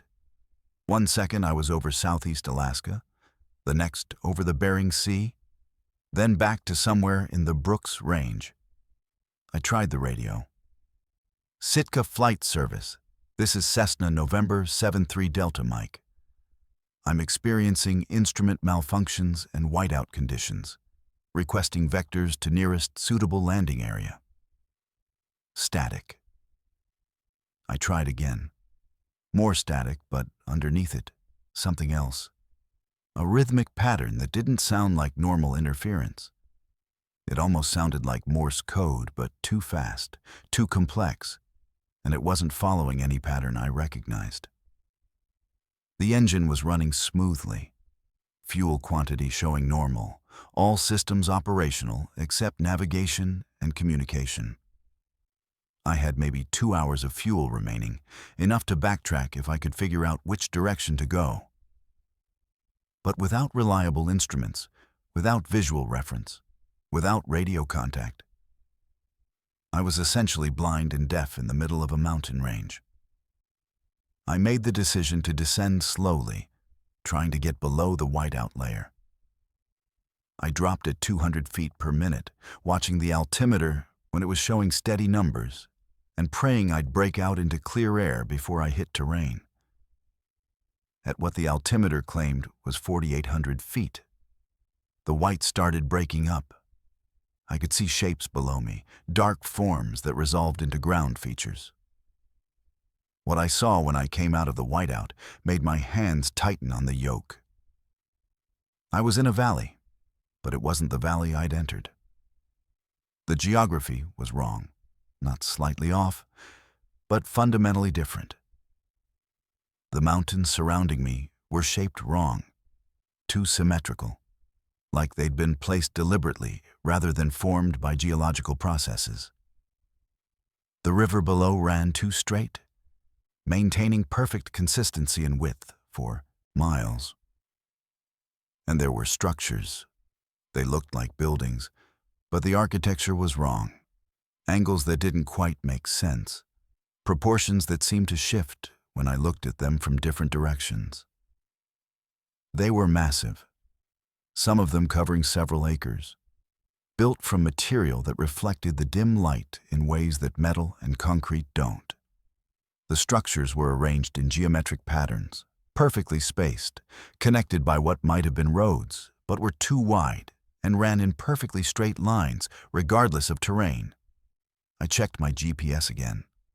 The display now showed coordinates that placed me 47 miles east of my planned route, in an area my charts indicated as unpopulated wilderness. But I was looking at what appeared to be a settlement, or a facility, or something that suggested intelligent design and large-scale construction. Nothing on this scale existed in this region. I would have known about it, would have seen it on satellite imagery, would have heard about it from other pilots. I circled lower, trying to get better visibility, trying to understand what I was seeing. There was no sign of activity, no vehicles, no lights, no movement. The structures just sat there in their precise geometric arrangements, massive and silent. My watch showed 0945. I'd been flying for 2 hours and 15 minutes. Should have been close to my destination. Instead, I was somewhere that shouldn't exist, looking at architecture that made no sense. That's when I noticed my fuel gauge. It still showed nearly full, about the same level it had shown 30 minutes earlier. Fuel gauges can malfunction, can stick, but mine had been working fine during pre-flight and early flight. I checked my watch against the panel clock. They disagreed by 15 minutes. My watch showed 0945. The panel clock showed 1000. Both were accurate when I'd taken off. I'd synced them as part of my pre-flight routine. I tried climbing out of the valley, wanting to get above it, to see if I could orient myself by finding familiar landmarks beyond the ridges. As I climbed, the whiteout closed in again. And when I tried to turn back, I found myself descending back into the same valley from a different direction. I tried 3 more times, each attempt ending the same way. Whiteout conditions forcing me back down, emerging into the valley I couldn't escape. My 4th descent brought me out over a different section of the valley, and I saw something that made my chest tighten. My plane. My exact plane. Same registration number visible on the fuselage, flying the same pattern I'd just flown, maybe 2 miles ahead of me. I watched it climb toward the ridgeline, disappear into the white, then emerge back in the valley exactly as I had done. I was watching myself from 10 minutes ago, or 10 minutes in the future, or from some perspective that didn't follow normal time. I pulled back on the throttle and slowed to minimum safe airspeed, letting the other aircraft, my aircraft, pull ahead. It continued the pattern, climbing and descending, trapped in the same loop I was experiencing. How many times had I already done this? How long had I been circling this valley, running the same pattern, seeing myself from different temporal positions? The fuel gauge still showed full. My watch and the panel clock now disagreed by 47 minutes. The radio continued emitting that strange, rhythmic static that might have been communication in a language I didn't understand. And the structures below remained perfect and silent, and geometrically impossible. I remembered my survival training. When you're lost, when systems are failing, when nothing makes sense, you go back to basics. I shut off the GPS, ignored the compass, stopped looking at the time discrepancies. I focused on the sun position, barely visible through the clouds, and I used it to establish a direction. East.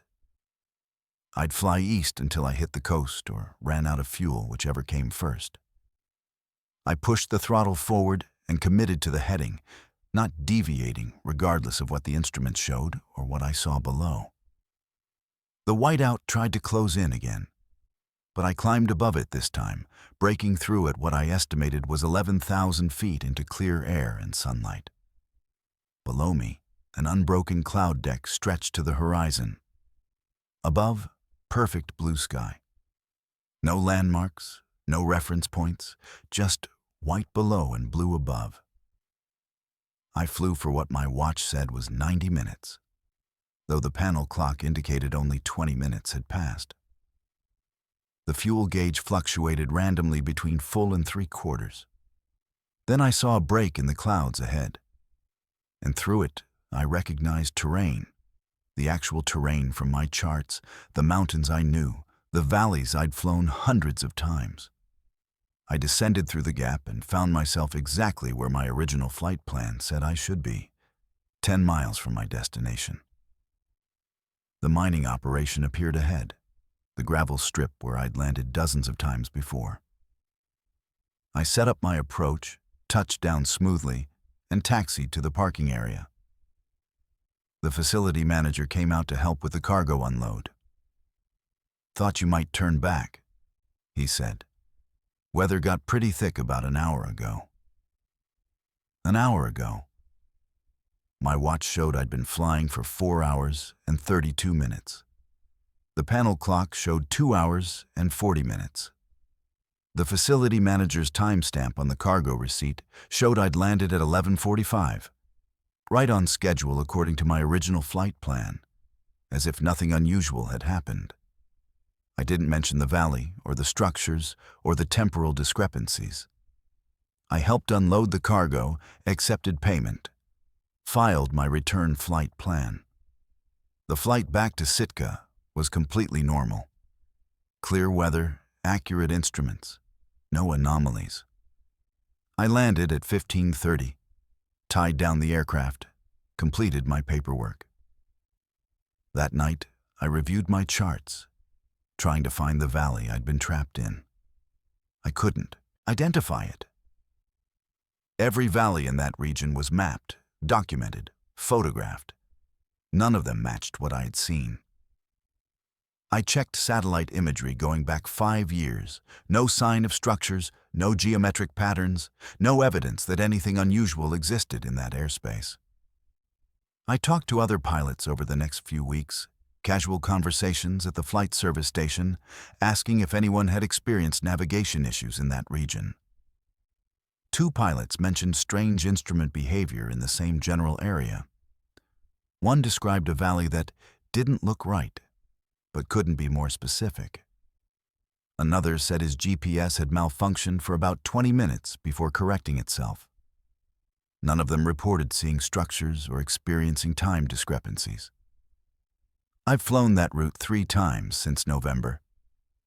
Each time, I've tried to find the valley again, tried to recreate the conditions that led me there. I haven't succeeded. The geography is normal. The instruments work perfectly. The flights are routine. But I carry extra fuel now, and I've started keeping a backup watch that I check against the panel clock every 15 minutes. And I pay attention to the fuel gauge in ways I never did before, watching for inconsistencies that might indicate I'm slipping into that other place again. The question that haunts me isn't what I saw. I can almost rationalize that as hallucination, instrument failure, some combination of stress and environmental factors. The question is when. Was I actually trapped in that valley for hours while time passed normally outside it? Or did I experience subjective hours while only minutes passed in the real world? The conflicting time displays suggest both were happening simultaneously, different time streams existing in the same physical space.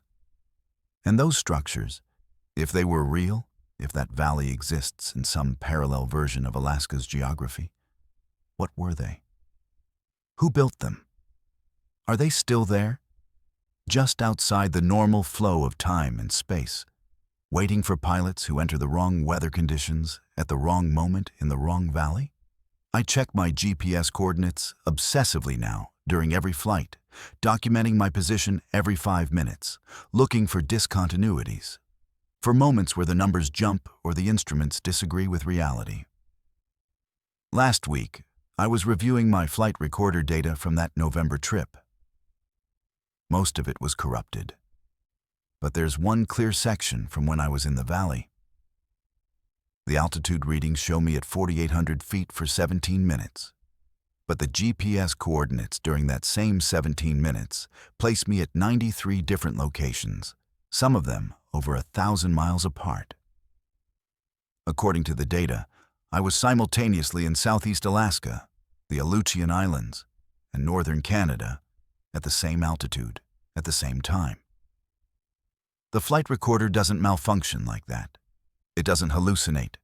It records what the instruments report.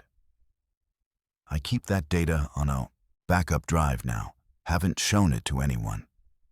What would I say? That I flew into a valley that exists in multiple places at once, where time runs at different speeds, where massive structures built by unknown hands sit waiting in perfect geometric patterns. That I saw my own aircraft from a temporal perspective that shouldn't be possible. I'd lose my license, maybe end up in psychiatric evaluation. Better to keep flying, keep documenting, keep watching for the moment when the instruments start disagreeing and the fuel gauge stops making sense. And the valley that wasn't there appears again in my windscreen, offering entrance to a place where the normal rules of physics and time have no meaning. I was contracted by the Forest Service in August 2024 to conduct preliminary environmental assessments at several abandoned mining sites across Prince of Wales Island. The Ross Adams mine on Boken Mountain was my third site that month, a former uranium-thorium operation that had been shuttered since 1971. The assignment was straightforward environmental geology work: survey the tunnel systems, collect rock and water samples for radiological testing, document structural integrity, assess contamination levels for the upcoming remediation project. Standard procedure for abandoned mine sites, nothing I hadn't done dozens of times across Alaska and the lower 48. The mine itself was accessed via boat from Ketchikan, about 40 miles by water, then a 2-mile hike up the slopes of Boken Mountain through dense Tongass rainforest. The site showed obvious signs of decades of abandonment. Rusted equipment half buried in moss, collapsed outbuildings, the open pit partially filled with rainwater.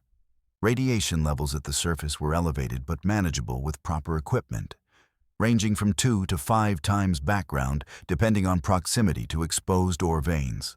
I was equipped with dosimeters, Geiger counter, full protective gear, and communication equipment, including a satellite phone with GPS beacon in case of emergency. The tunnel system extended approximately 1,800 feet into Boken Mountain, across 3 main shafts and numerous smaller exploratory tunnels. Historical records indicated mining operations had reached depths of 400 feet below the surface at the deepest points. My job was to map the accessible sections, identify structural hazards, and collect samples from various depths to assess groundwater contamination and residual radiation levels. I expected to spend 3 days completing the survey work. The first anomaly appeared on my second day underground, about 1,100 feet into the main shaft. I was collecting core samples from exposed granite when I noticed something unusual about the rock temperature. Standard geothermal gradient predicts temperature increases of roughly 1 degree Fahrenheit for every 70 feet of depth. At 400 feet down, the rock should have been noticeably warmer than surface temperature, probably around 55 to 60 degrees. Instead, my contact thermometer showed 48 degrees, colder than it should be at that depth, colder even than the ambient tunnel temperature. I took multiple readings to confirm. Same result. The granite itself was somehow cooler than the surrounding air.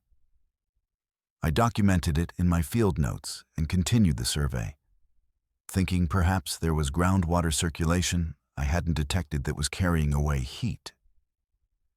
But as I moved deeper into the tunnel system, the temperature discrepancy became more pronounced. At the furthest extent of the main shaft, The rock was registering 42 degrees, despite being at the maximum depth of the mine.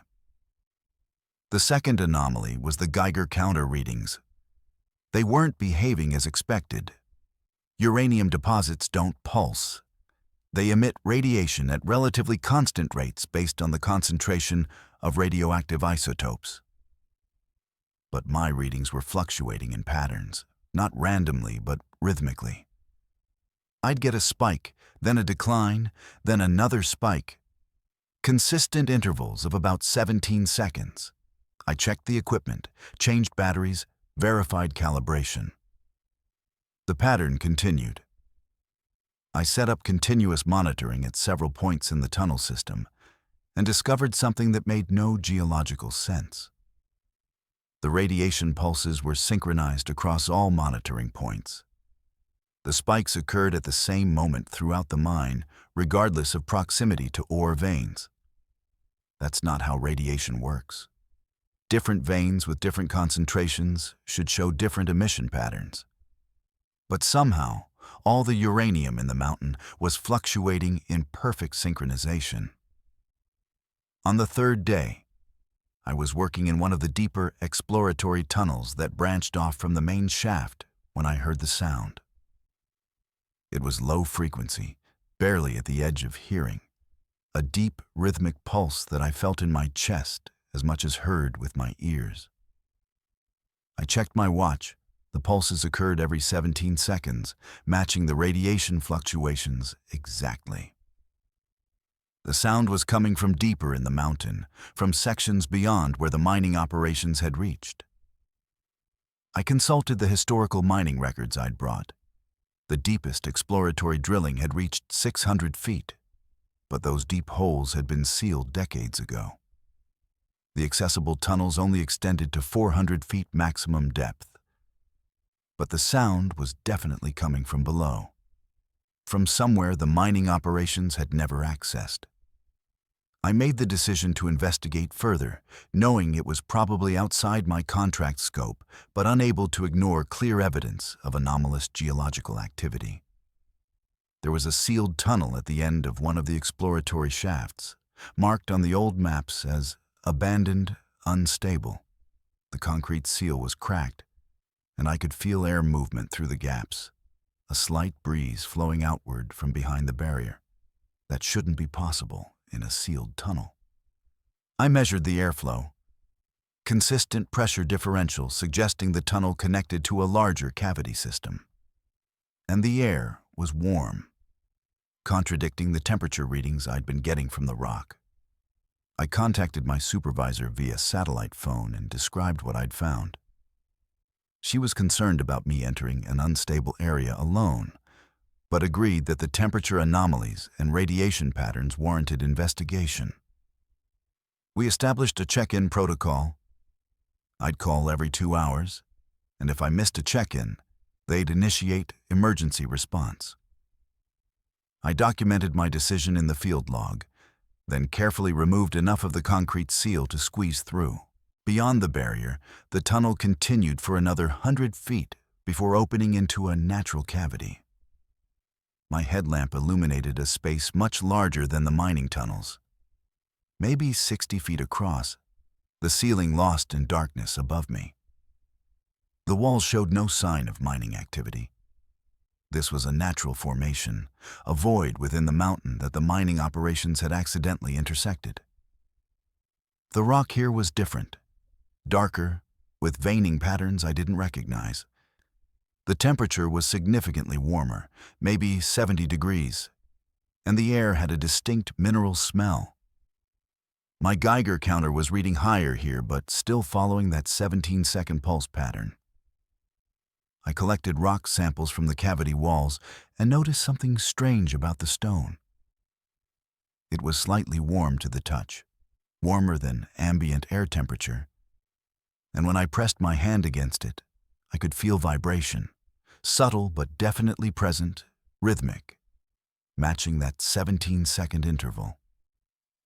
I explored the cavity's perimeter and found 3 additional tunnels leading away into darkness, all natural formations, none showing evidence of human activity.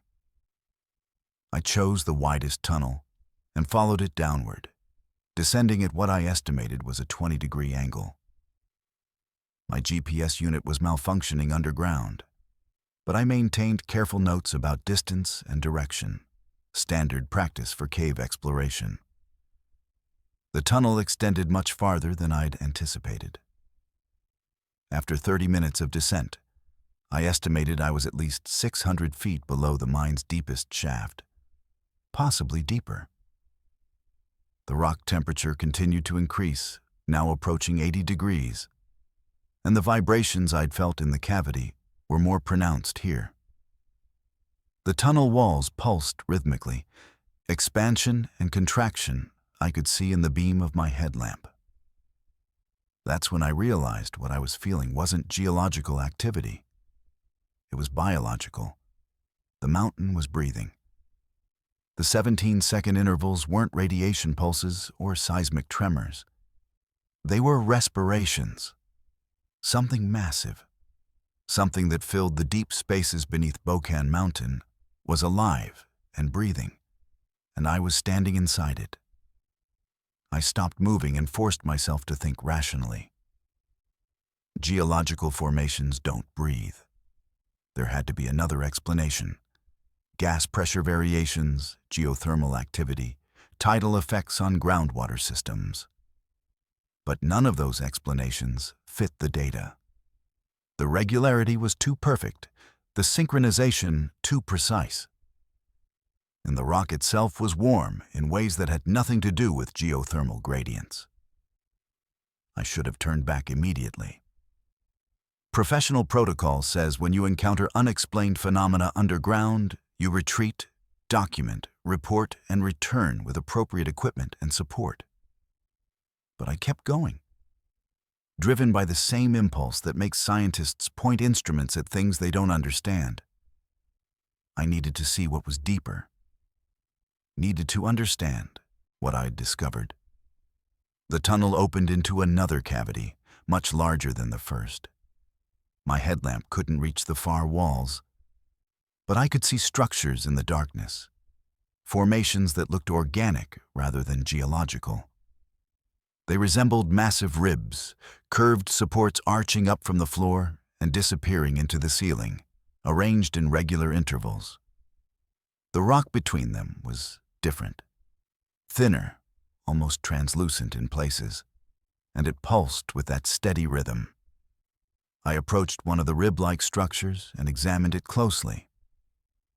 It was rock, definitely granite composition. But the formation pattern made no geological sense. Granite forms from cooling magma, creating random crystalline structures. This was organized, deliberate, shaped by forces that had nothing to do with volcanic activity. I touched it and felt warmth, felt the pulse, felt something else, a response, like the structure was aware I'd made contact. My Geiger counter spiked suddenly, readings jumping to levels that were dangerous, even with protective equipment. I backed away from the structure and the reading dropped. I approached again, same spike.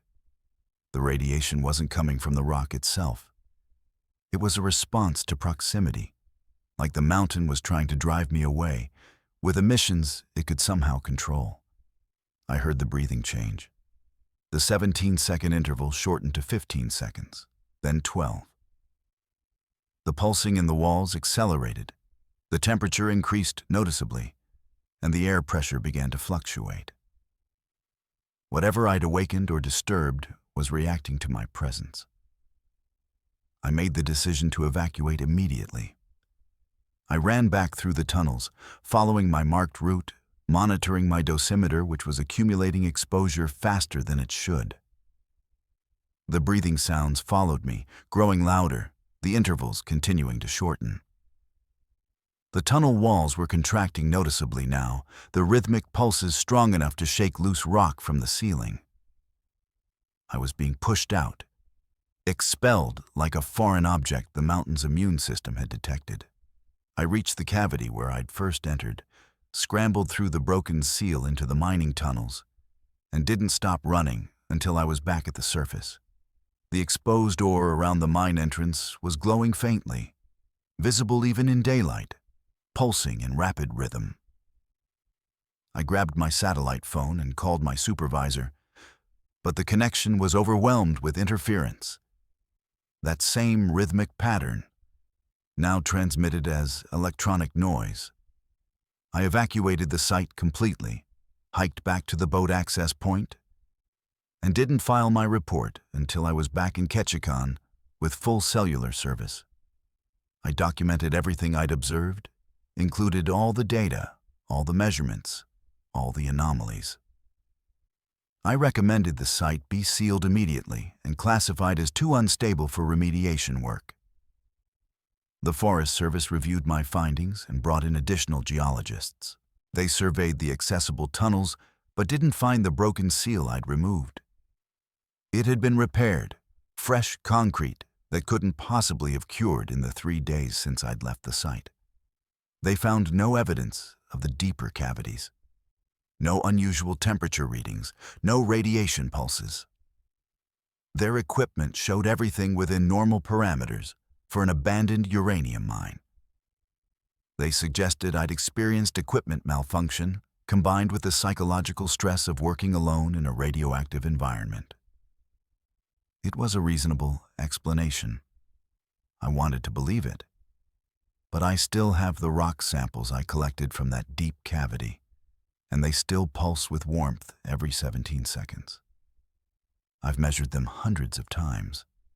The rhythm never varies, and when I hold them, I can feel something vast and patient, something that's been sleeping in the deep places beneath Alaska's mountains for longer than human civilization, something that mining operations disturbed but didn't wake, something that's still down there, breathing steadily, waiting.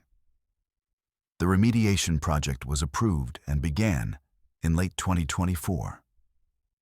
Workers are currently filling the open pit and sealing the tunnel entrances. But they're only closing the sections that humans dug, the shallow intrusions we made into the mountain's outer skin. The deeper cavities, the spaces where something lives and breathes. Those remain untouched because officially they don't exist. And every 17 seconds, whether anyone's measuring it or not, the mountain inhales and exhales. Radiation levels pulse in synchronized rhythm. And whatever sleeps beneath Broken Mountain continues its patient existence, undisturbed by the small creatures sealing shut the tiny wounds we carved into its surface. I took the volunteer maintenance position at Cape Sarishef Lighthouse because I needed the isolation. 26 years in the Coast Guard, most of it on cutters in the Bering Sea. And I'd reached the point where I couldn't handle crowds anymore.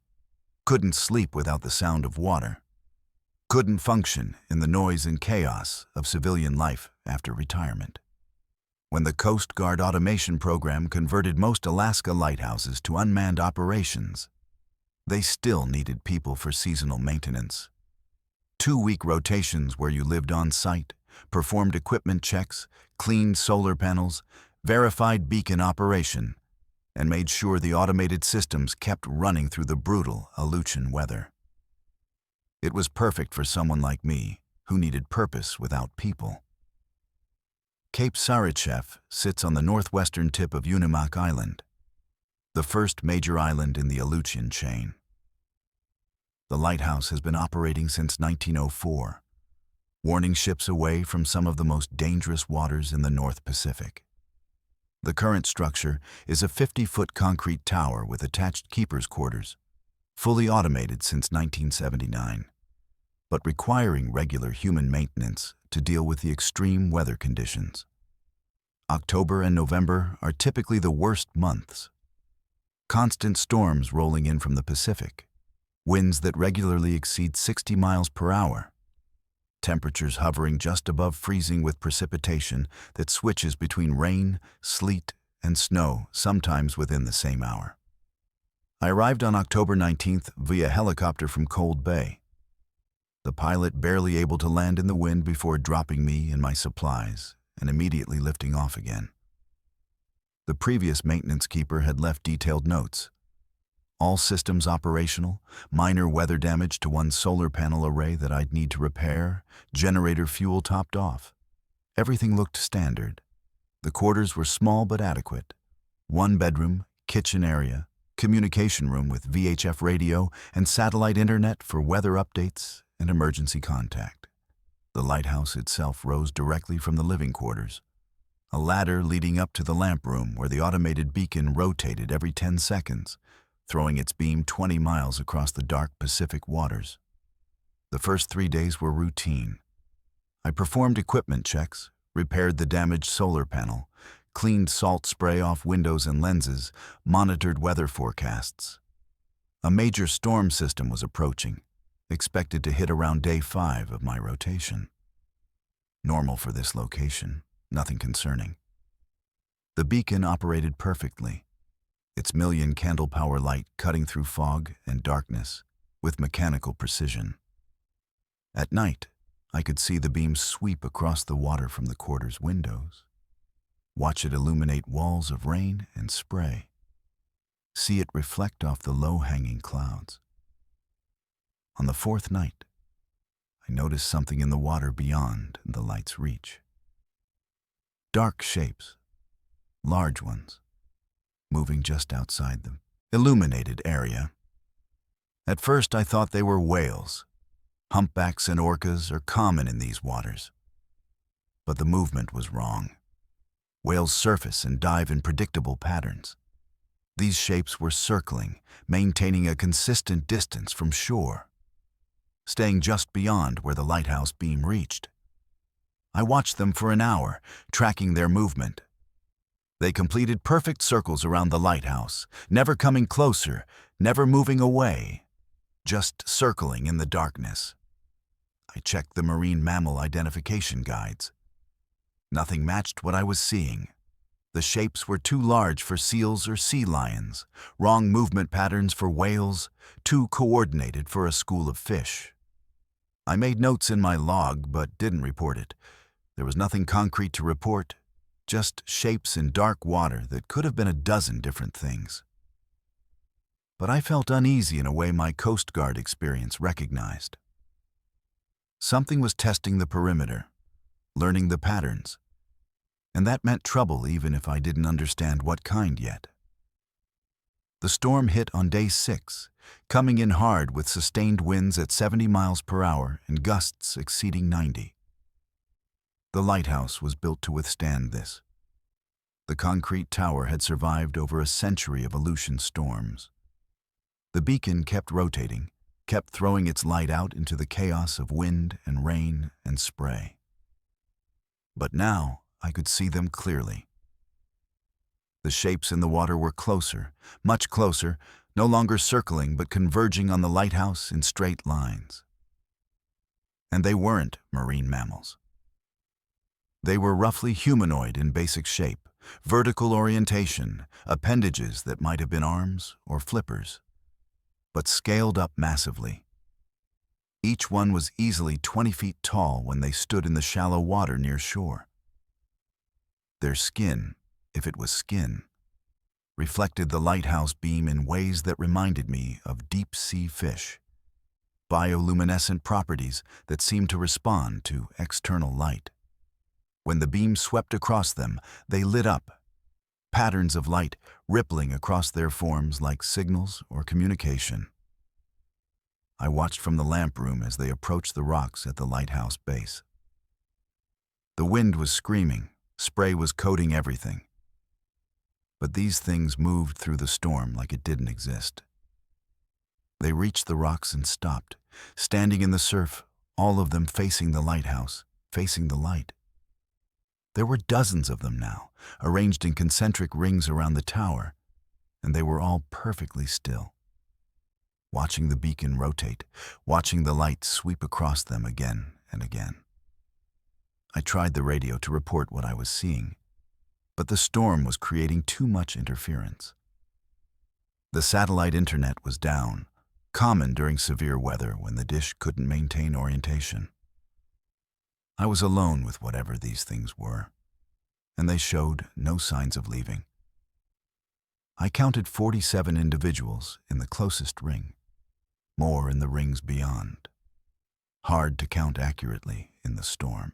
Conditions and poor visibility. They'd been drawn by the light, attracted like moths to flame, and now they were gathering. The previous keeper's log had mentioned nothing like this. I checked the historical records stored in the communication room, reading through decades of lighthouse logs, looking for any reference to unusual sightings or unexplained phenomena. Most logs were routine: weather reports, maintenance notes, supply deliveries.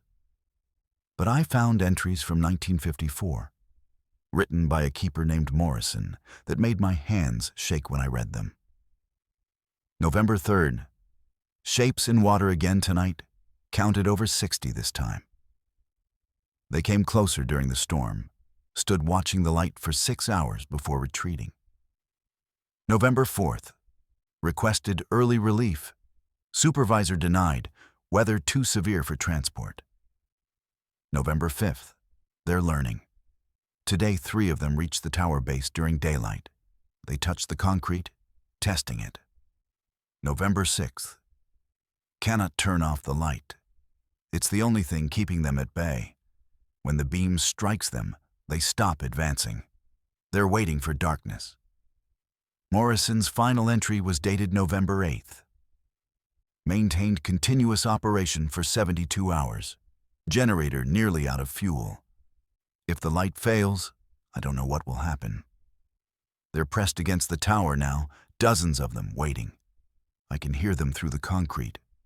Sounds that aren't quite language, but aren't quite animal either.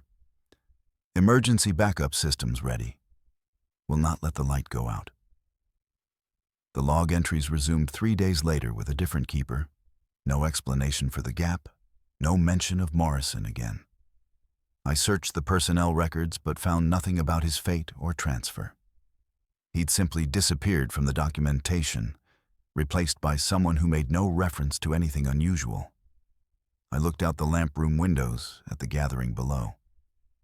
The storm was intensifying, and more of them were emerging from the ocean, pulling themselves up onto the rocks, adding to the rings of watchers. They were closer now than Morrison had described. Close enough that I could see details when the light swept across them. Appendages that weren't quite arms or legs, features that suggested faces, but with too many angles, proportions that hurt to look at directly.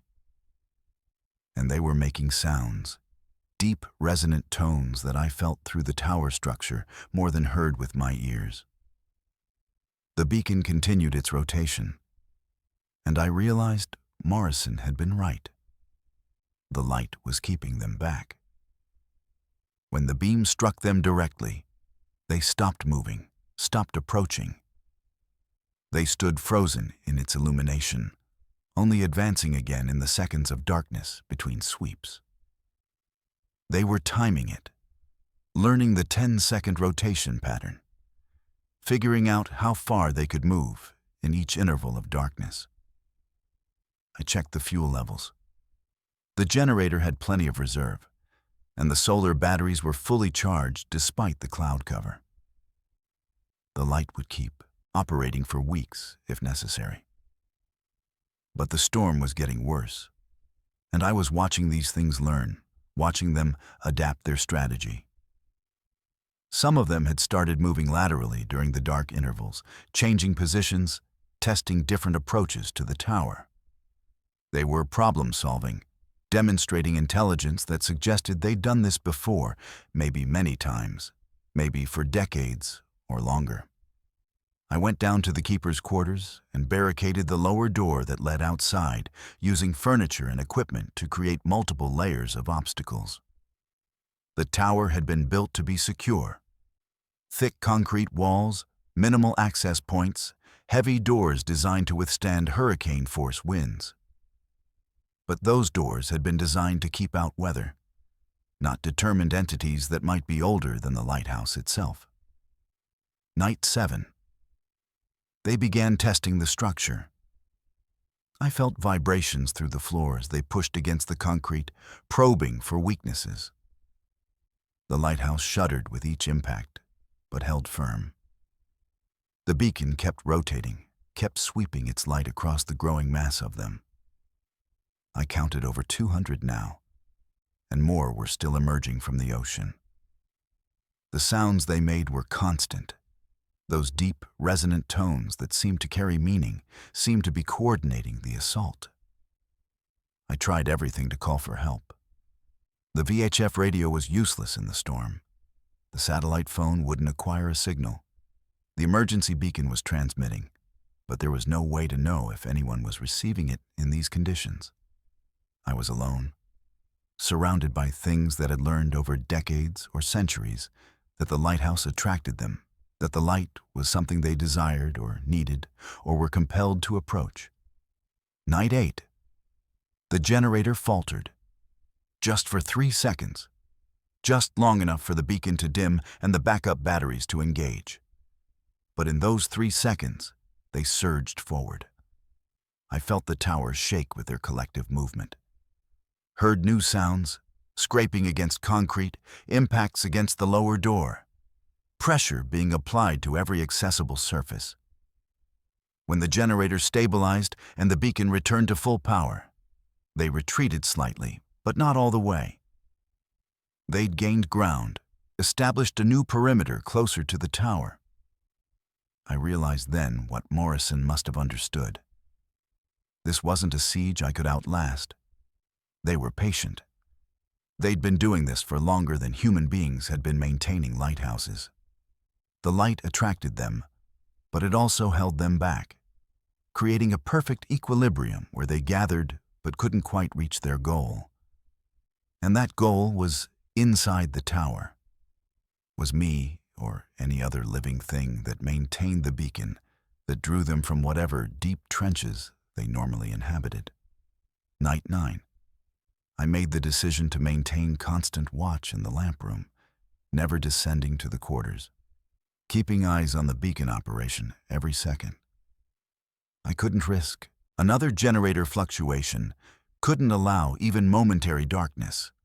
I set up emergency protocols, manual backup lighting, flares, every possible light source positioned and ready.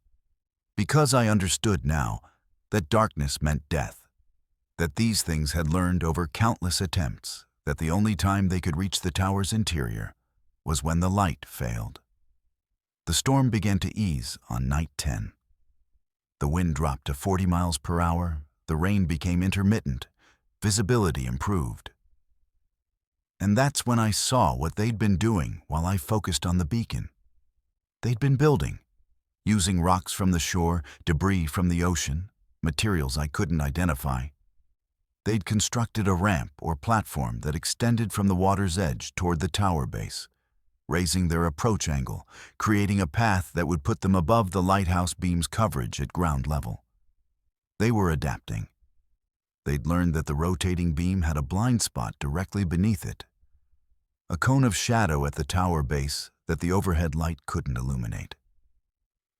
If they could reach that spot, they could work on the tower structure in darkness, could undermine it or break through it without the light stopping them. It was engineering, problem-solving at a level that proved these weren't animals or simple creatures. They were intelligent, patient, and they'd been studying this structure for decades, learning from each attempt, refining their strategy. Night 11. The helicopter was supposed to arrive for my extraction. The storm had passed, weather was clear enough for flight. But when I tried the radio at the scheduled contact time, I got no response. I tried the satellite phone, same result. The emergency beacon was transmitting, but no one was acknowledging. I checked all my equipment. Everything was functional. The signals were going out. But nothing was coming back. I looked out at the ocean and saw why. They'd surrounded the lighthouse completely, hundreds of them, and when they stood together, they created a wall of mass and energy that might have been interfering with communications, might have been deliberately blocking my signals. They wanted me isolated, wanted to ensure no rescue would come while they executed whatever plan they'd been building toward. Night 12. I rationed my food and water, preparing for an extended siege. The light kept rotating, kept holding them at bay, but their ramp construction was nearly complete. By my estimate, they'd reach the blind spot beneath the tower within another day. I had to make a choice. Maintain the light and let them reach the tower base, or turn off the light and try to escape while they were disoriented by darkness. Both options were desperate. Both probably fatal. I chose to maintain the light. It was my duty as the keeper, even a temporary one, to ensure the beacon kept operating. Ships depended on it. Navigation systems referenced it. Lives were saved by its continuous operation. Couldn't abandon that responsibility just because something from the deep ocean had decided to gather here. Morrison hadn't let the light fail. Neither would I. Night 13. Their ramp reached the tower. I watched from above as the first of them climbed into the blind spot directly beneath me. I could hear them working, could feel vibrations as they did something to the concrete foundation. The light kept rotating above them, useless to stop what was happening in the shadow cone it created. I prepared my final report, documenting everything I'd observed, uploading it to the satellite system with instructions to transmit automatically if communications were restored. Then I took every light source I had, flashlights, lanterns, flares, and positioned them in the stairwell leading up to the lamp room. When they breached the lower door, as I knew they eventually would, they'd have to climb through layers of light to reach me. It wouldn't stop them, but it would slow them, would let me maintain my duty of keeping the lighthouse beacon operational for as long as possible. That's what keepers do. We maintain the light. We warn ships away from danger. We don't abandon our posts, not for storms, not for isolation, not for things that come from the ocean depths drawn by the very light we're sworn to keep burning. The helicopter found me on day 16.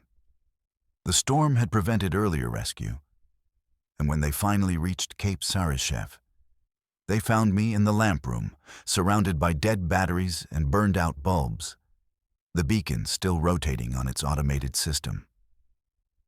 I was severely dehydrated, hypothermic, and according to the rescue report, experiencing severe hallucinations from isolation and stress. They found no evidence of forced entry, no damage to the lower door, no ramp structure on the rocks. Everything was normal except for me. But they didn't explain the deep gouges in the concrete at the tower base, marks that suggested massive force applied by something with incredible strength. They didn't explain why every window in the keeper's quarters had been shattered from the outside. And they didn't explain the organic residue on the rocks around the lighthouse, material that field analysis couldn't identify, that didn't match any known marine species. They attributed it to storm damage and my unreliable testimony. I'm not cleared for lighthouse duty anymore. Medical retirement, they called it, with full benefits and a recommendation for ongoing psychiatric care. But I watched the Cape Sarychev beacon status remotely through the Coast Guard systems, and I see the automated reports.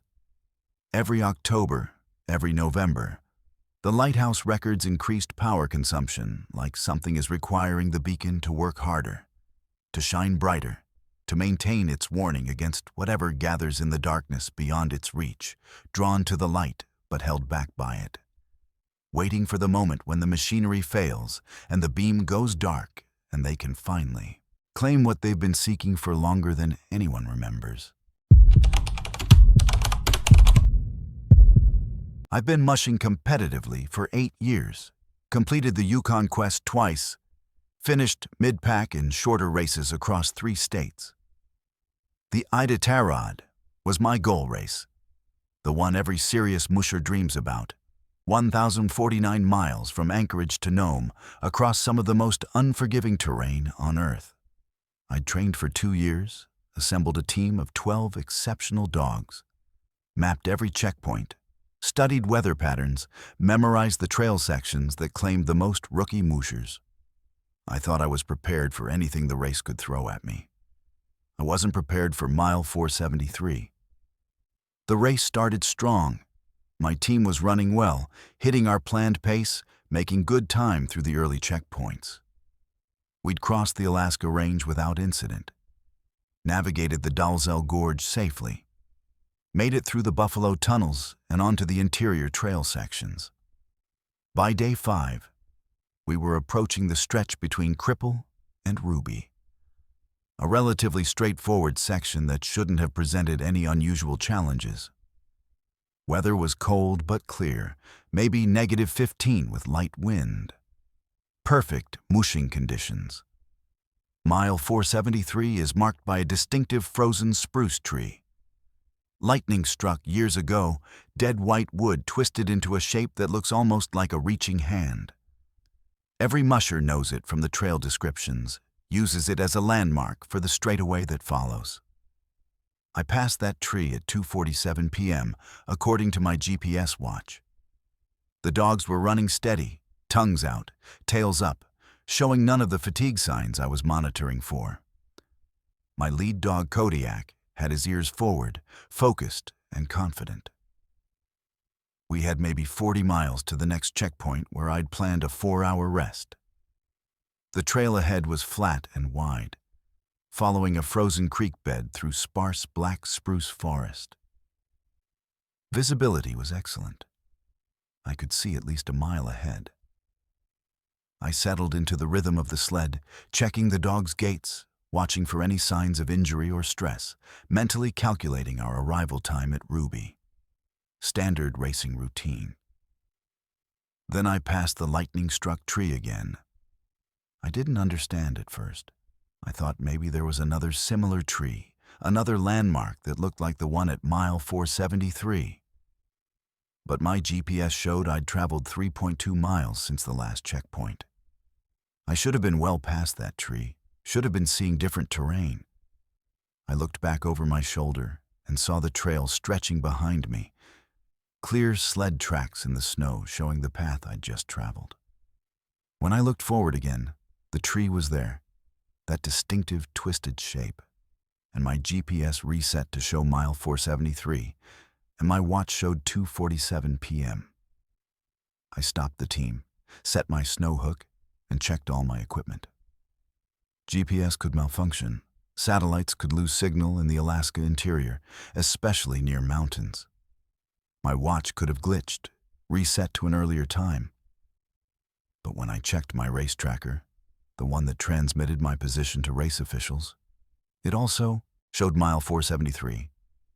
I called out to the dogs, got them moving again, pushed past the tree, watching my GPS carefully. The mileage counted up, 473.1, 473.2, 473.3. My watch advanced normally, 248, 249, 250. I traveled what my GPS said was 4 miles. The terrain changed appropriately, slight rise, then descent, the creek bed widening, forest density increasing. Then I came around a gentle curve and saw the tree again. The lightning-struck spruce at mile 473. My GPS showed 477.1 miles, but I was looking at the marker that shouldn't appear for another 4 miles of backtracking. My watch still read 2:50 p.m. The dogs were still running strong, showing no signs that anything unusual was happening. But I'd been mushing for what felt like 15 minutes, and the equipment said I'd traveled 4 miles. Yet I was back at the same landmark I'd passed twice before. I stopped again, this time for longer. I fed the dogs, checked their feet, ran my hands over their shoulders and backs, feeling for any indication of stress or injury.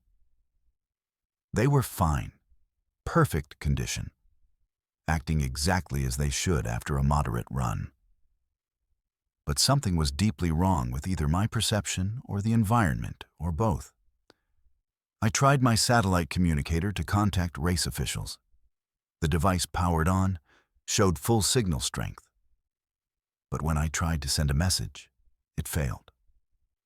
Not no signal or message sending, just failed. Like the message was transmitted into nowhere. I made the decision to keep going. Stopping wouldn't solve whatever was happening, and the dogs needed to maintain their routine. I pulled the snow hook and got them moving, this time paying extremely close attention to every detail of the terrain. I memorized specific trees, noted the exact positions of stumps and rocks, watched for any indication that I was actually traveling in a circle, despite the trail appearing straight.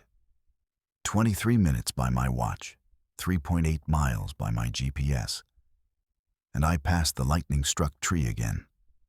The fourth time broke something in my calm assessment of the situation.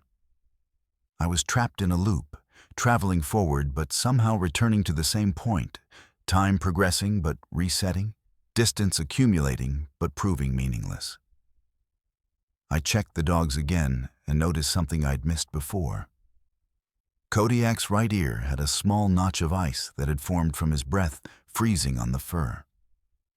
I'd noticed it an hour ago and made a mental note to check it at our next stop. But the ice notch was larger now, more developed, like hours had passed instead of minutes. I checked my other dogs, similar signs of extended exertion. Snow packed between their pads deeper than it should be for the distance we'd supposedly traveled.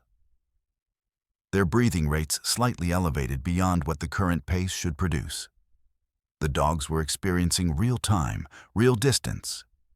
My equipment was showing one version of reality, but their bodies were telling a different story. We'd been running for longer than the GPS and watch indicated. How much longer, I couldn't calculate. I pulled out my backup watch, the analog one I carried for emergencies. It showed 4:35 p.m., nearly 2 hours different from my digital watch. I'd entered this section at 2:47 p.m., and if the analog watch was correct, I'd been running the loop for almost 2 hours, experiencing subjective time as maybe 20-minute intervals. I tried deliberately going off trail, steering the sled into the forest away from the established race route. The dogs followed my commands, and we pushed into deeper snow between the trees. I traveled what felt like 10 minutes, putting significant distance between us and the trail. Then the forest opened up, and I was back on the trail, approaching the lightning-struck tree from the same direction I'd been traveling all along. Like the detour had never happened or had somehow curved back, despite me maintaining a straight compass heading. Panic was starting to override rational thinking. I forced myself to breathe, to approach this like any other race challenge. I fed the dogs again, gave them water from my thermos, checked equipment systematically. Then I noticed the dog food bag. I'd fed them what should have been 2 snacks from our supplies. But the bag was nearly empty, showing consumption consistent with a full day of feeding rather than 2 small portions. Time was passing at normal rates. My supplies confirmed it. The dog's physical condition confirmed it.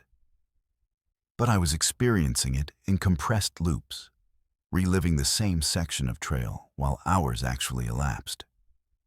I tried running the loop differently, varying my speed, stopping at different points, calling different commands to the dogs. Each variation felt like it should break the pattern, but every attempt ended the same way. Passing the lightning-struck tree, GPS reading mile 473, digital watch reading 2:47 p.m.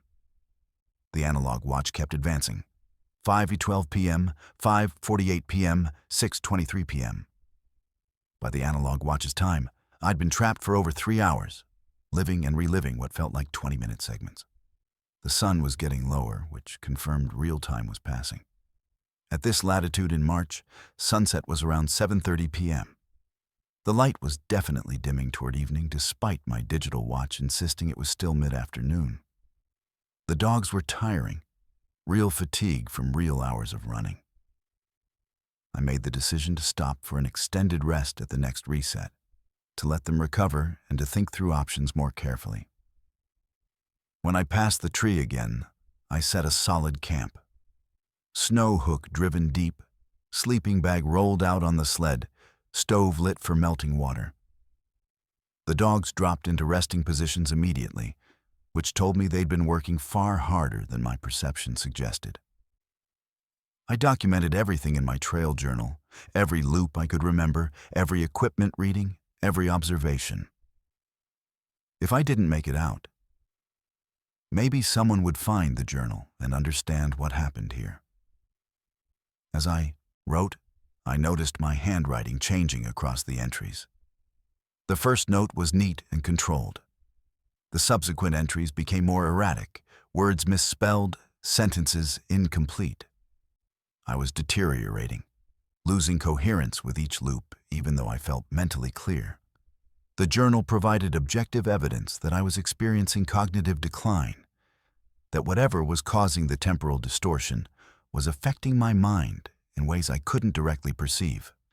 I rested for what my watch said was 30 minutes, but what felt like 2 hours. The dogs slept hard, the kind of deep rest they showed after full days of racing. When I packed up and started moving again, it was fully dark. Headlamp necessary, stars visible, temperature dropping into the -20s. But when I passed the tree, it was daylight again, 2:47 p.m. The sun in the same position it had been hours earlier. The loop had reset light conditions along with time.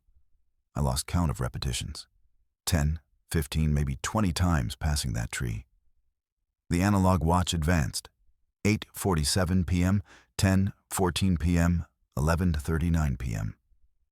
The dogs were exhausted, running on pure training and habit. I should have stopped, should have made camp and waited for rescue, but something in the loop wouldn't let me stay still. Every time I tried to camp for more than brief rests, I'd find myself back on the moving sled, the dogs running, approaching the tree again with no memory of breaking camp. Then I noticed the other mushers. Shapes in the distance, headlamps bobbing in the darkness, other teams running the same section of trail. I tried calling out to them, but they didn't respond, didn't acknowledge my presence. I pushed my team faster, trying to catch up, to make contact with another person who might help me understand what was happening. But the distance never closed. They stayed always the same, far ahead. Visible, but unreachable.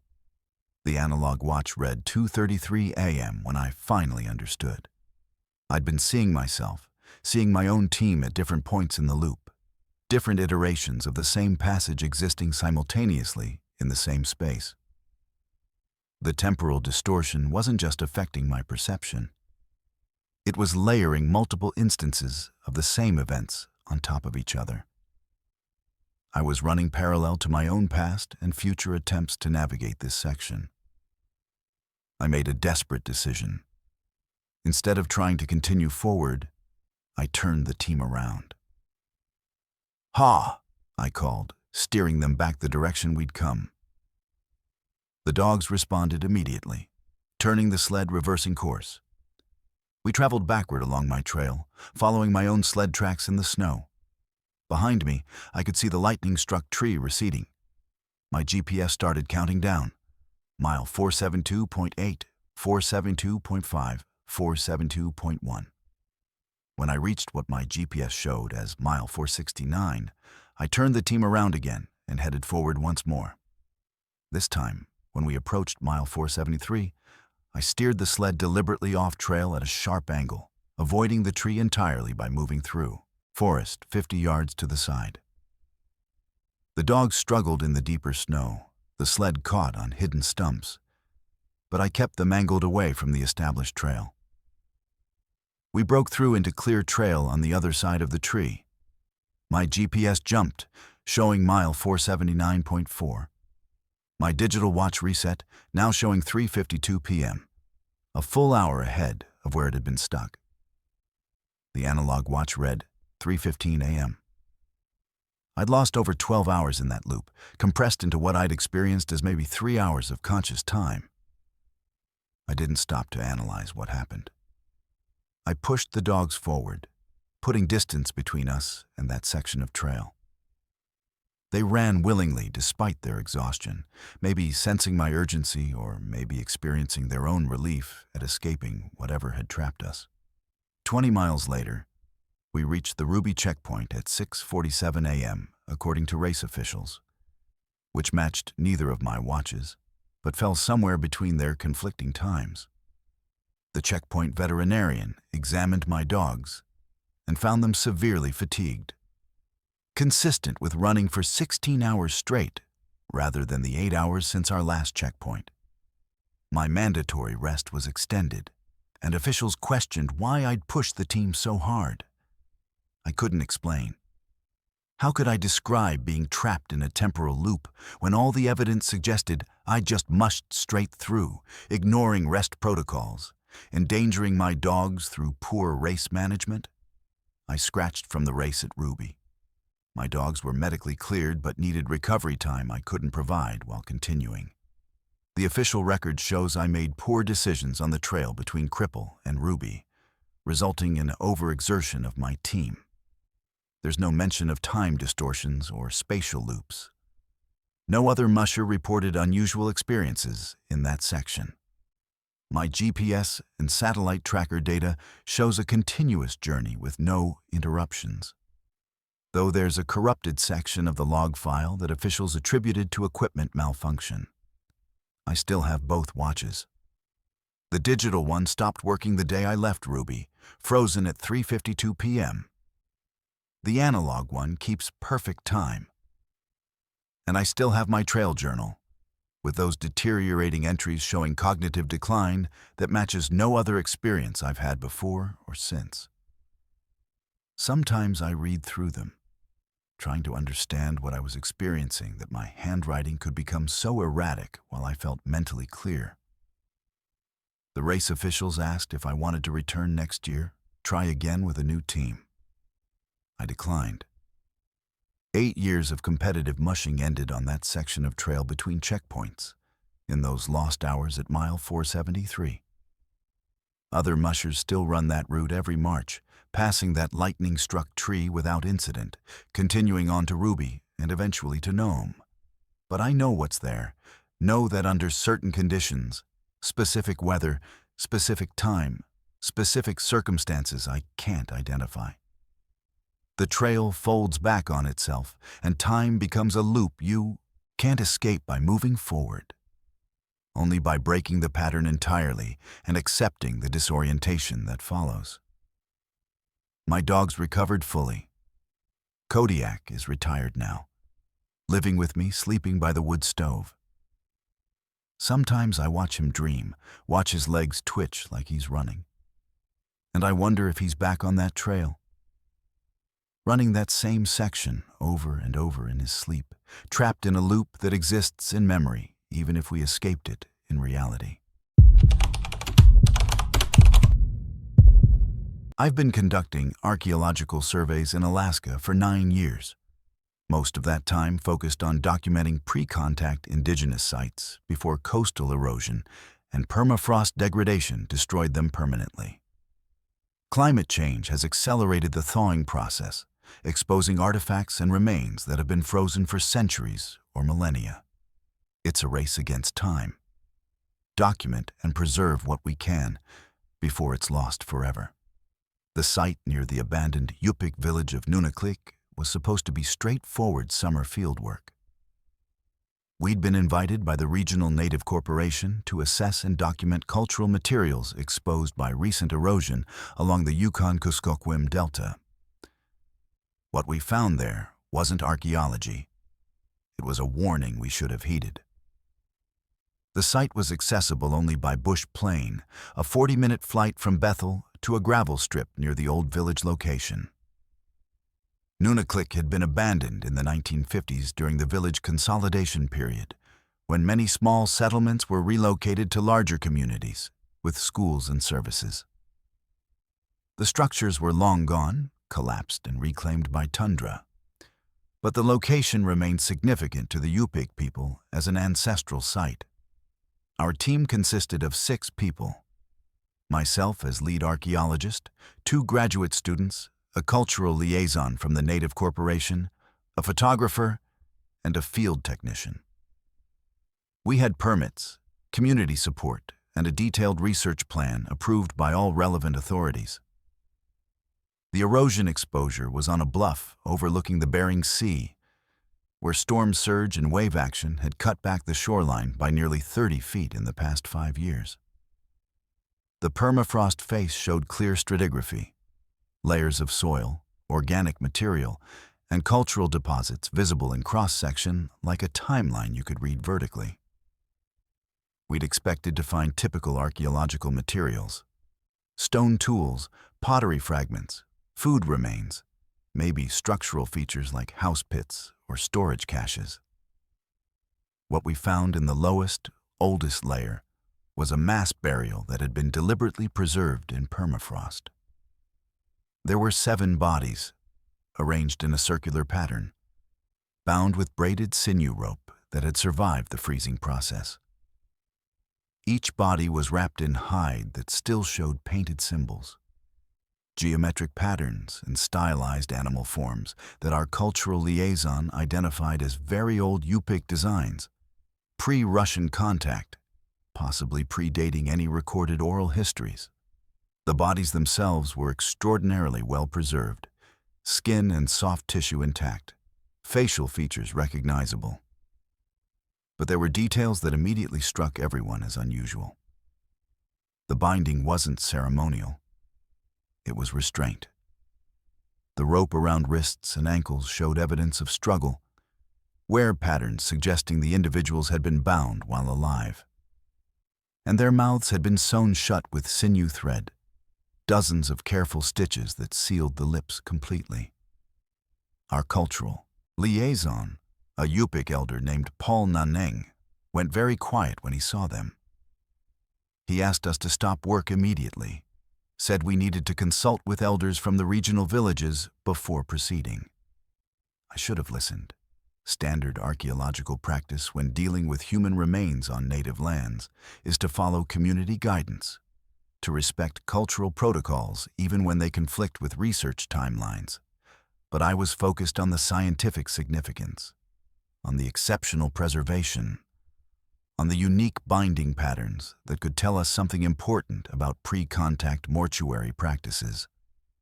I convinced Paul to let us document the exposure before covering it, promised we'd halt excavation until proper consultations were completed. He agreed reluctantly, making it clear he thought we were making a serious mistake. We photographed everything, took measurements, collected samples of the binding materials and surrounding soil for dating analysis. The permafrost had kept everything frozen solid, but summer temperatures were warm enough that exposed materials began thawing as we worked. One of my graduate students, Melissa, noticed that one of the bodies, a female, judging by the clothing and body structure, had something in her mouth behind the sewn-shut lips. We carefully removed a few stitches to examine it and found a carved ivory object, maybe 3 inches long, covered in incised marks that might have been writing or symbolic notation. We documented it in place, then extracted it for closer analysis. That night, back at our camp about half a mile from the excavation site, Paul told us what the village elders had told him growing up. The area around Nunaklik had been deliberately abandoned long before the 1950s relocation, he said. The old name for the location translated roughly as the place where they were put down. And there were stories about people who had become possessed by something from the sea, something that made them dangerous to others, that couldn't be killed but could be bound and frozen to prevent them from causing harm. The stories were vague, oral traditions filtered through generations and cultural changes. But the core message was consistent. Certain individuals had been deliberately restrained and placed in permafrost as a form of containment, not burial. The sewn-shut mouths were meant to prevent them from speaking, from passing the possession to others through words or breath. I listened politely, but dismissed it as folklore. The kind of cultural mythology that develops around unusual burial practices. Every culture has stories to explain ancient customs whose original meanings have been lost. I was more interested in the physical evidence, the binding techniques, the preservation methods, the ivory object with its mysterious inscriptions.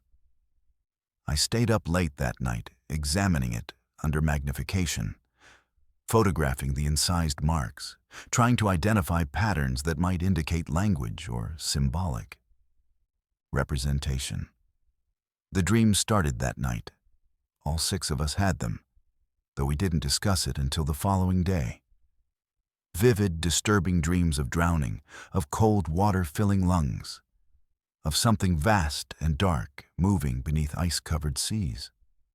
I dreamed I was one of the bound individuals, conscious but unable to move, unable to speak, feeling the permafrost creeping through my body, freezing me cell by cell, while some other consciousness shared my trapped mind. I woke gasping, actually cold despite the summer temperatures and my sleeping bag. Over breakfast, the others mentioned their dreams, similar themes, variations on drowning and freezing and being trapped with something else, inhabiting their thoughts. Paul said nothing, just looked at each of us with an expression I couldn't quite read. Later, he told me we needed to rebury the remains immediately, needed to perform specific rituals to restore the containment. I told him we'd consult with the university's repatriation committee, follow proper legal procedures for handling indigenous remains. He shook his head and said legal procedures weren't going to help with what we'd released.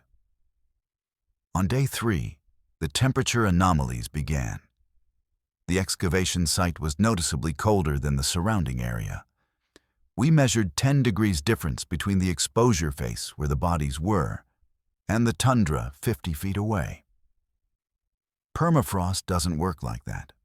If anything, exposed permafrost warms up as it thaws, doesn't maintain lower temperatures than insulated ground. We checked our thermometers, verified the readings multiple times. The cold was real and intensifying, creating a microclimate around the burial site that shouldn't have been physically possible. Melissa started acting strangely. She'd been the most enthusiastic about the excavation, spent the most time in direct contact with the remains during documentation. She became withdrawn, spent long periods staring at the bodies, specifically at the female whose mouth we'd opened to retrieve the ivory object. When we asked if she was okay, she responded in a flat monotone completely unlike her normal animated speech patterns. She said she was fine, just tired.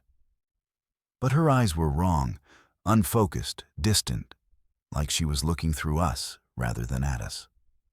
That afternoon, Paul found her at the excavation site alone, kneeling in front of the exposed bodies, speaking to them in a language he recognized as very archaic Yupik, dialects that hadn't been commonly spoken in over a century. She had no training in Yupik languages, had never studied the linguistic history of the region. When he tried to get her attention, she didn't respond, just kept speaking in that ancient dialect, her voice taking on tonal qualities that didn't sound quite human. We brought her back to camp, and she seemed to snap out of it, claimed she didn't remember going to the site or speaking any language other than English. But the rest of us noticed she'd started, unconsciously mimicking behaviors. She'd scratch her wrist exactly when Paul scratched his, shift her weight the same moment I did, mirror our movements with unsettling precision. And she was cold to the touch, her skin temperature several degrees below normal despite showing no signs of hypothermia. The second graduate student, David, developed similar symptoms by evening. The photographer, Jennifer, by midnight. Each of them spent time at the exposure, each had direct contact with the remains or the artifacts we'd collected, and each began exhibiting the same progression: withdrawal, flat effect, unconscious mimicry of others, lowered body temperature, and periods of speaking archaic Yupik without conscious knowledge of the language. Paul and I were the only team members not affected, and the technician, Marcus, was showing early signs. Paul said it was because we'd been most cautious about direct contact, had respected basic protocols about handling remains, even if we hadn't followed his advice about reburial. He said the possession, because that's what it was, he insisted, not psychological contagion or environmental exposure, transferred through physical contact with the bodies or through prolonged proximity to them. The binding and freezing had contained it, but we'd broken the containment by removing stitches, by handling the remains, by warming them with our presence and documentation equipment. I finally accepted that we were dealing with something outside normal archaeological experience. Whether it was genuine possession or some kind of pathogen preserved in permafrost that affected neurological function, the result was the same. My team was compromised, and standard scientific protocols weren't helping. I agreed to Paul's plan. We'd rebury the remains with proper rituals, reseal the containment as much as possible, and evacuate the affected team members for medical evaluation. We worked through the night, Paul performing ceremonies I didn't understand, speaking words in Yupik that he said were very old protective formulas passed down through specific family lines. We carefully reburied the 7 bodies exactly as we'd found them, replaced the disturbed permafrost and soil, marked the location with cairns built according to Paul's specifications. The affected team members stood watching the entire process, perfectly still, perfectly silent, their expressions blank, but their eyes tracking our movements with disconcerting intensity. When we finished the reburial and Paul completed his final prayers, the 3 affected team members collapsed simultaneously. We checked their vital signs. Breathing, heartbeat, temperature all normal now, and they regained consciousness within minutes. None of them remembered anything after their initial exposure at the excavation site. Melissa's last memory was photographing the bodies on day 2. David's last clear recollection was collecting soil samples. Jennifer remembered nothing after downloading her camera files. We evacuated the next day, flying everyone back to Bethel, where medical evaluation found nothing physically wrong with any of the team members. Neurological function normal, no infections, no toxins detected in blood work. The official explanation in our incident report was environmental stress and possible carbon monoxide exposure from our camp stove, though testing showed no elevated CO levels and the stove was functioning properly. I wrote the final site report emphasizing the need for extensive cultural consultation before any future work in the area, recommended the location be designated as culturally sensitive and restricted from archaeological investigation. The Native Corporation agreed and has since imposed permanent restrictions: no excavation, no research, minimal disturbance of any kind. The samples we collected, including the ivory object, were returned to the community and, according to Paul, were properly reburied with appropriate ceremonies. I haven't done field work in Alaska since. I tell people it's because of funding constraints or shifting research priorities. But the truth is, I can't trust my professional judgment anymore. I was so focused on scientific significance that I ignored clear warnings, dismissed cultural knowledge as superstition, and put my team in danger. The 3 affected students have no lasting effects physically, but all 3 eventually left archaeology. They say they don't remember what happened during those missing days, but sometimes I see something in their expressions that suggests otherwise. Suggests they remember exactly what it felt like to share consciousness with something that had been bound and frozen centuries ago to protect others from its influence. I still have the photographs from the site, the detailed documentation we compiled before the reburial. Sometimes I review them, looking at those 7 bound figures with their sewn-shut mouths, and I try to imagine what they were like before they became vessels for something else. Were they volunteers, sacrificing their own freedom to contain a threat? Were they victims, possessed against their will and restrained by their community? The Yupik elders won't discuss it in detail. Some knowledge, they say, is meant to remain with specific people who are trained to handle it safely. What I know for certain is that permafrost across Alaska is thawing at accelerating rates, exposing materials that have been frozen for thousands of years. Most of it is harmless archaeological material that needs documentation and preservation. But some of it, a very small fraction, was deliberately frozen, deliberately isolated, deliberately contained by people who understood dangers we've forgotten. And as the permafrost melts and exposes these ancient repositories, we're breaking containments we don't recognize, releasing things we don't understand, all in the name of scientific inquiry and cultural preservation. The archaeology community needs to develop new protocols, new respect for traditional knowledge about certain sites, new humility about our assumptions that everything frozen in time should be unfrozen and studied. Because sometimes our ancestors knew things we've forgotten, and they left warnings frozen in permafrost, warnings we ignore at our own peril. I came to Alaska specifically for the auroras. After completing my doctorate in astrophysics at MIT, I accepted a research position at the University of Alaska Fairbanks Geophysical Institute, focusing on magnetospheric dynamics and auroral phenomena. The position included access to the Poker Flat Research Range and their sophisticated recording equipment, all sky cameras, magnetometers, photometers, everything necessary to study the complex interactions between solar wind and Earth's magnetic field. I'd spent 6 years preparing for this work, analyzing data from previous solar cycles, developing new mathematical models for predicting auroral intensity and behavior. I thought I understood the northern lights as well as anyone could. September 2024 taught me how catastrophically wrong I was. The solar maximum was approaching its peak, which meant increased auroral activity across high-latitude regions. My research focused on identifying patterns in auroral morphology, the shapes and structures the lights create as charged particles interact with atmospheric gases. Standard astrophysics held that these patterns were essentially random, determined by fluctuating solar wind conditions and the Earth's magnetic field topology. But I'd noticed something in historical data that suggested otherwise.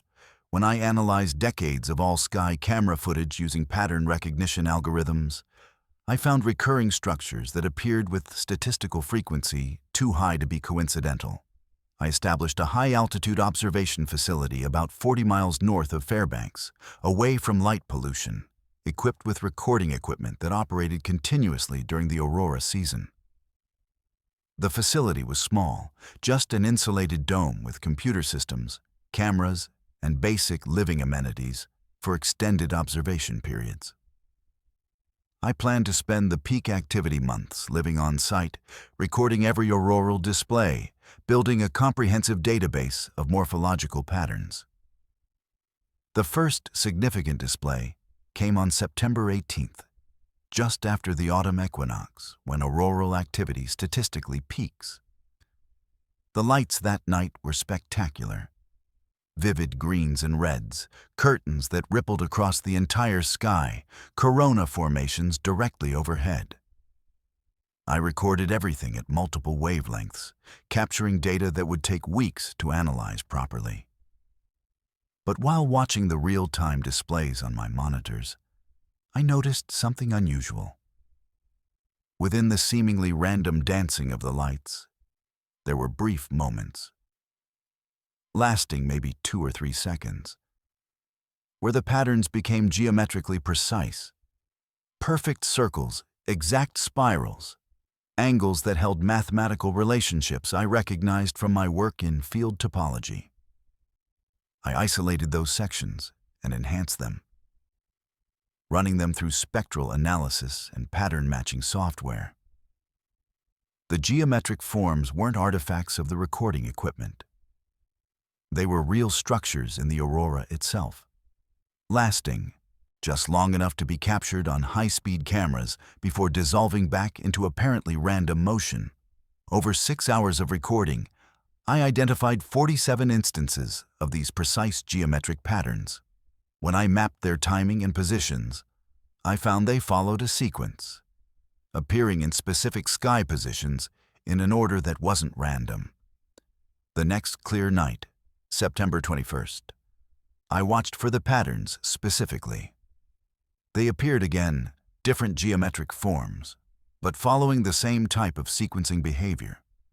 I began documenting them systematically, cataloging each shape, each position, each duration. After 2 weeks of observation, I had identified over 300 distinct geometric patterns, and I'd confirmed they repeated, not identically, but with variations that suggested something like language syntax, where basic elements combine in different ways to create meaning. I knew how it sounded. Astrophysicists don't discover languages in natural phenomena. Auroras are plasma physics, nothing more. Charged particles exciting atmospheric gases, producing photons at specific wavelengths determined by atomic structure. There's no mechanism for intentional patterning, no source of intelligence directing the displays. But the data was undeniable. The patterns were too complex, too structured, too consistent to be random fluctuations. I started trying to decode them.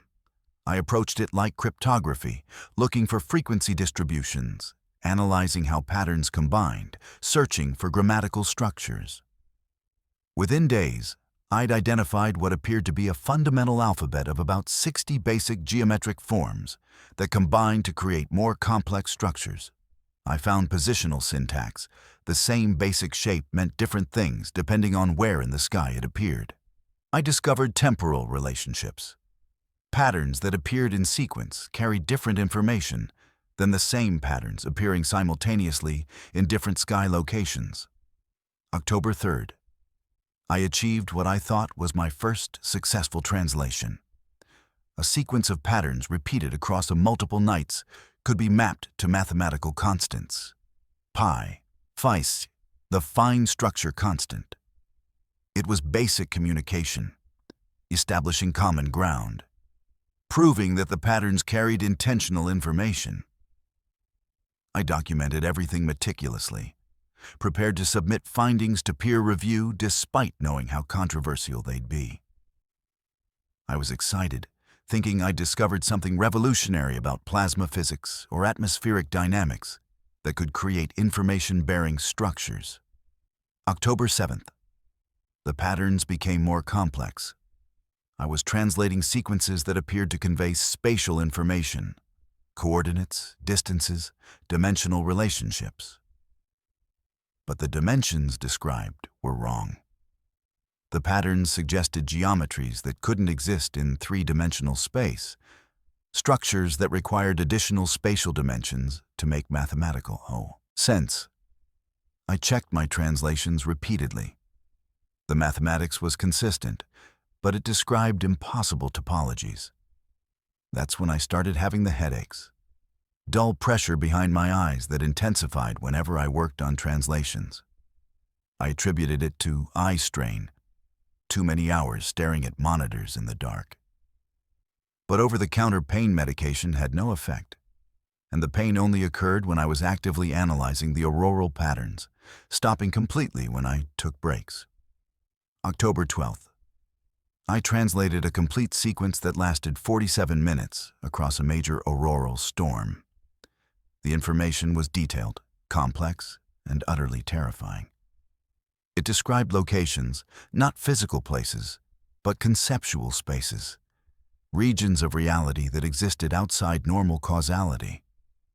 It provided coordinates using reference frames I couldn't fully understand. And it contained what I can only describe as an invitation. The patterns were calling, showing pathways, explaining how to access these impossible spaces. I stopped working on translations that night. I sat in the observation dome, watching the lights dance overhead, and I understood with absolute clarity that I was looking at communication from something that existed in dimensional spaces adjacent to our reality. The aurora wasn't creating these patterns. It was being used, modulated by intelligences that could manipulate magnetic fields and plasma flows the way we manipulate radio waves and electricity. The Earth's magnetosphere was a receiver, and the auroras were the output display, showing messages being transmitted through our reality for any consciousness capable of perceiving and understanding them. I should have destroyed my data and left. Professional ethics, survival instinct, basic sanity. Everything pointed toward stopping this research immediately. But the patterns had shown me things I couldn't unknown. I'd seen the mathematical structures underlying reality, glimpsed spaces where physical laws operated differently, understood that our three-dimensional existence was just one slice through a much larger manifold. The headaches intensified, but I kept working, kept translating, compelled by the same drive that makes people stare into depths they know are dangerous. October 18th. The aurora showed me my death. Not metaphorically, not symbolically, literally. A sequence of patterns translated to information about my future, about choices I'd make, about the moment when understanding would exceed my neural architecture's capacity to contain it. The patterns showed this was inevitable for anyone who progressed far enough in translation. Human brains aren't structured to hold the kind of information the aurora transmits. We can perceive it, can partially understand it, but full comprehension requires cognitive architecture we don't possess. I experienced my first seizure that night. Grand mal, complete loss of consciousness, waking up on the dome floor with no memory of the event. My recording equipment showed I'd been unconscious for 17 minutes. During that time, the aurora had been displaying patterns I hadn't seen before. Complex geometries that covered the entire sky. When I reviewed the footage, trying to understand what had happened, I felt knowledge flooding into my consciousness. Not through translation work, but directly. The patterns somehow bypassing language and inserting information straight into my neural pathways. I knew things I had no right to know. Mathematical theorems that would take decades to prove through normal research. Physical constants for forces that don't operate in our dimensional space. The precise locations where reality is thinnest, where the barriers between dimensional manifolds break down and things can slip through. And I understood, with horrible clarity, that this knowledge was destroying me. That human consciousness can't contain information structured for minds that exist across multiple dimensional planes. The other researchers started noticing my deterioration. I'd lost weight, my speech patterns had changed. I'd begun speaking in mathematical notation during casual conversation. The institute director called me in for a wellness check, suggested I take leave, maybe get medical evaluation. I agreed to everything. Promised to schedule appointments, said I'd take time off. I had no intention of following through. The aurora had shown me something magnificent and terrible, and I needed to document it completely before the knowledge consumed me. October 24th. Second seizure, lasting 31 minutes. The aurora during that episode displayed patterns I can still see when I close my eyes. Geometric structures that exist in my visual cortex now, permanently burned into my neural architecture. When I regained consciousness, I'd written 17 pages of equations I had no memory of writing. Proofs for mathematical concepts that don't exist in any published literature. The handwriting deteriorated across the pages, becoming less controlled, more frantic. Finally dissolving into symbols that weren't quite mathematical notation and weren't quite language. I knew I was running out of time. The pattern was clear. Each exposure to the high-complexity sequences accelerated my cognitive breakdown. But the information was so valuable, so extraordinary, that I couldn't stop. I prepared a final recording session, set up automated systems to capture everything, and positioned myself for optimal viewing during the predicted major auroral storm on October 26th. The storm was the strongest of the season, KP index reaching 8, aurora visible as far south as Colorado. Here in the auroral zone, the entire sky was alive with light, moving so fast the human eye could barely track the motion. The patterns were everywhere, complex beyond anything I'd recorded before, showing me the complete structure of the message they'd been transmitting all along. It wasn't a communication meant for humanity. We were incidental observers. The aurora was a beacon, a lighthouse operating across dimensional boundaries, guiding things through the spaces between realities. And it was showing them where to find entry points, weak spots in the dimensional barriers where they could push through into our reality. Earth's magnetic field, the aurora itself, was a map and an invitation for intelligences that existed in geometries our minds couldn't properly comprehend. We'd been studying the northern lights for centuries, thinking they were just pretty displays of natural physics. But we were watching navigation instructions, approach vectors, entry coordinates being broadcast across the entire electromagnetic spectrum for anything capable of receiving the message. They found me 3 days later. University security, concerned when I missed meetings and wasn't responding to communications, drove out to the observation facility and found me unconscious in the dome, surrounded by pages of automatic writing and recordings of the October 26th storm playing on loop across all my monitors. Medical evaluation showed significant neurological damage, lesions in my visual cortex, abnormal activity in areas associated with spatial reasoning and mathematical processing. The official diagnosis was stroke, possibly multiple strokes, brought on by stress and overwork. I know what really happened. I looked too long at patterns human neurology wasn't meant to process. I translated information structured for minds that think in dimensions we don't possess. And that information damaged me in ways modern medicine can't detect or treat. I'm writing this from a care facility, still lucid enough to document what I learned, though I know that lucidity is temporary. The patterns are still in my head, still unfolding, still showing me things about reality that consciousness shaped by three-dimensional evolution can't survive understanding. The aurora research continues at the Geophysical Institute. Other scientists study the lights, measure their intensity, model the plasma physics, and remain completely unaware that they're looking at the most dangerous information transmission ever aimed at Earth. Maybe that's better. Maybe human ignorance about what the aurora really represents is the only thing protecting us from trying to understand, from translating those patterns, from letting that knowledge into our minds where it doesn't fit and can't safely exist. But on clear winter nights, when the aurora is particularly active, I sometimes see reports from Alaska of people experiencing unusual symptoms, seizures, personality changes, speaking in languages they never studied, drawing geometric figures they can't explain.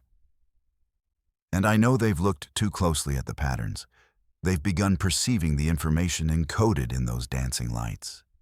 And they're experiencing the same slow unraveling of human consciousness that comes from understanding things we were never meant to comprehend.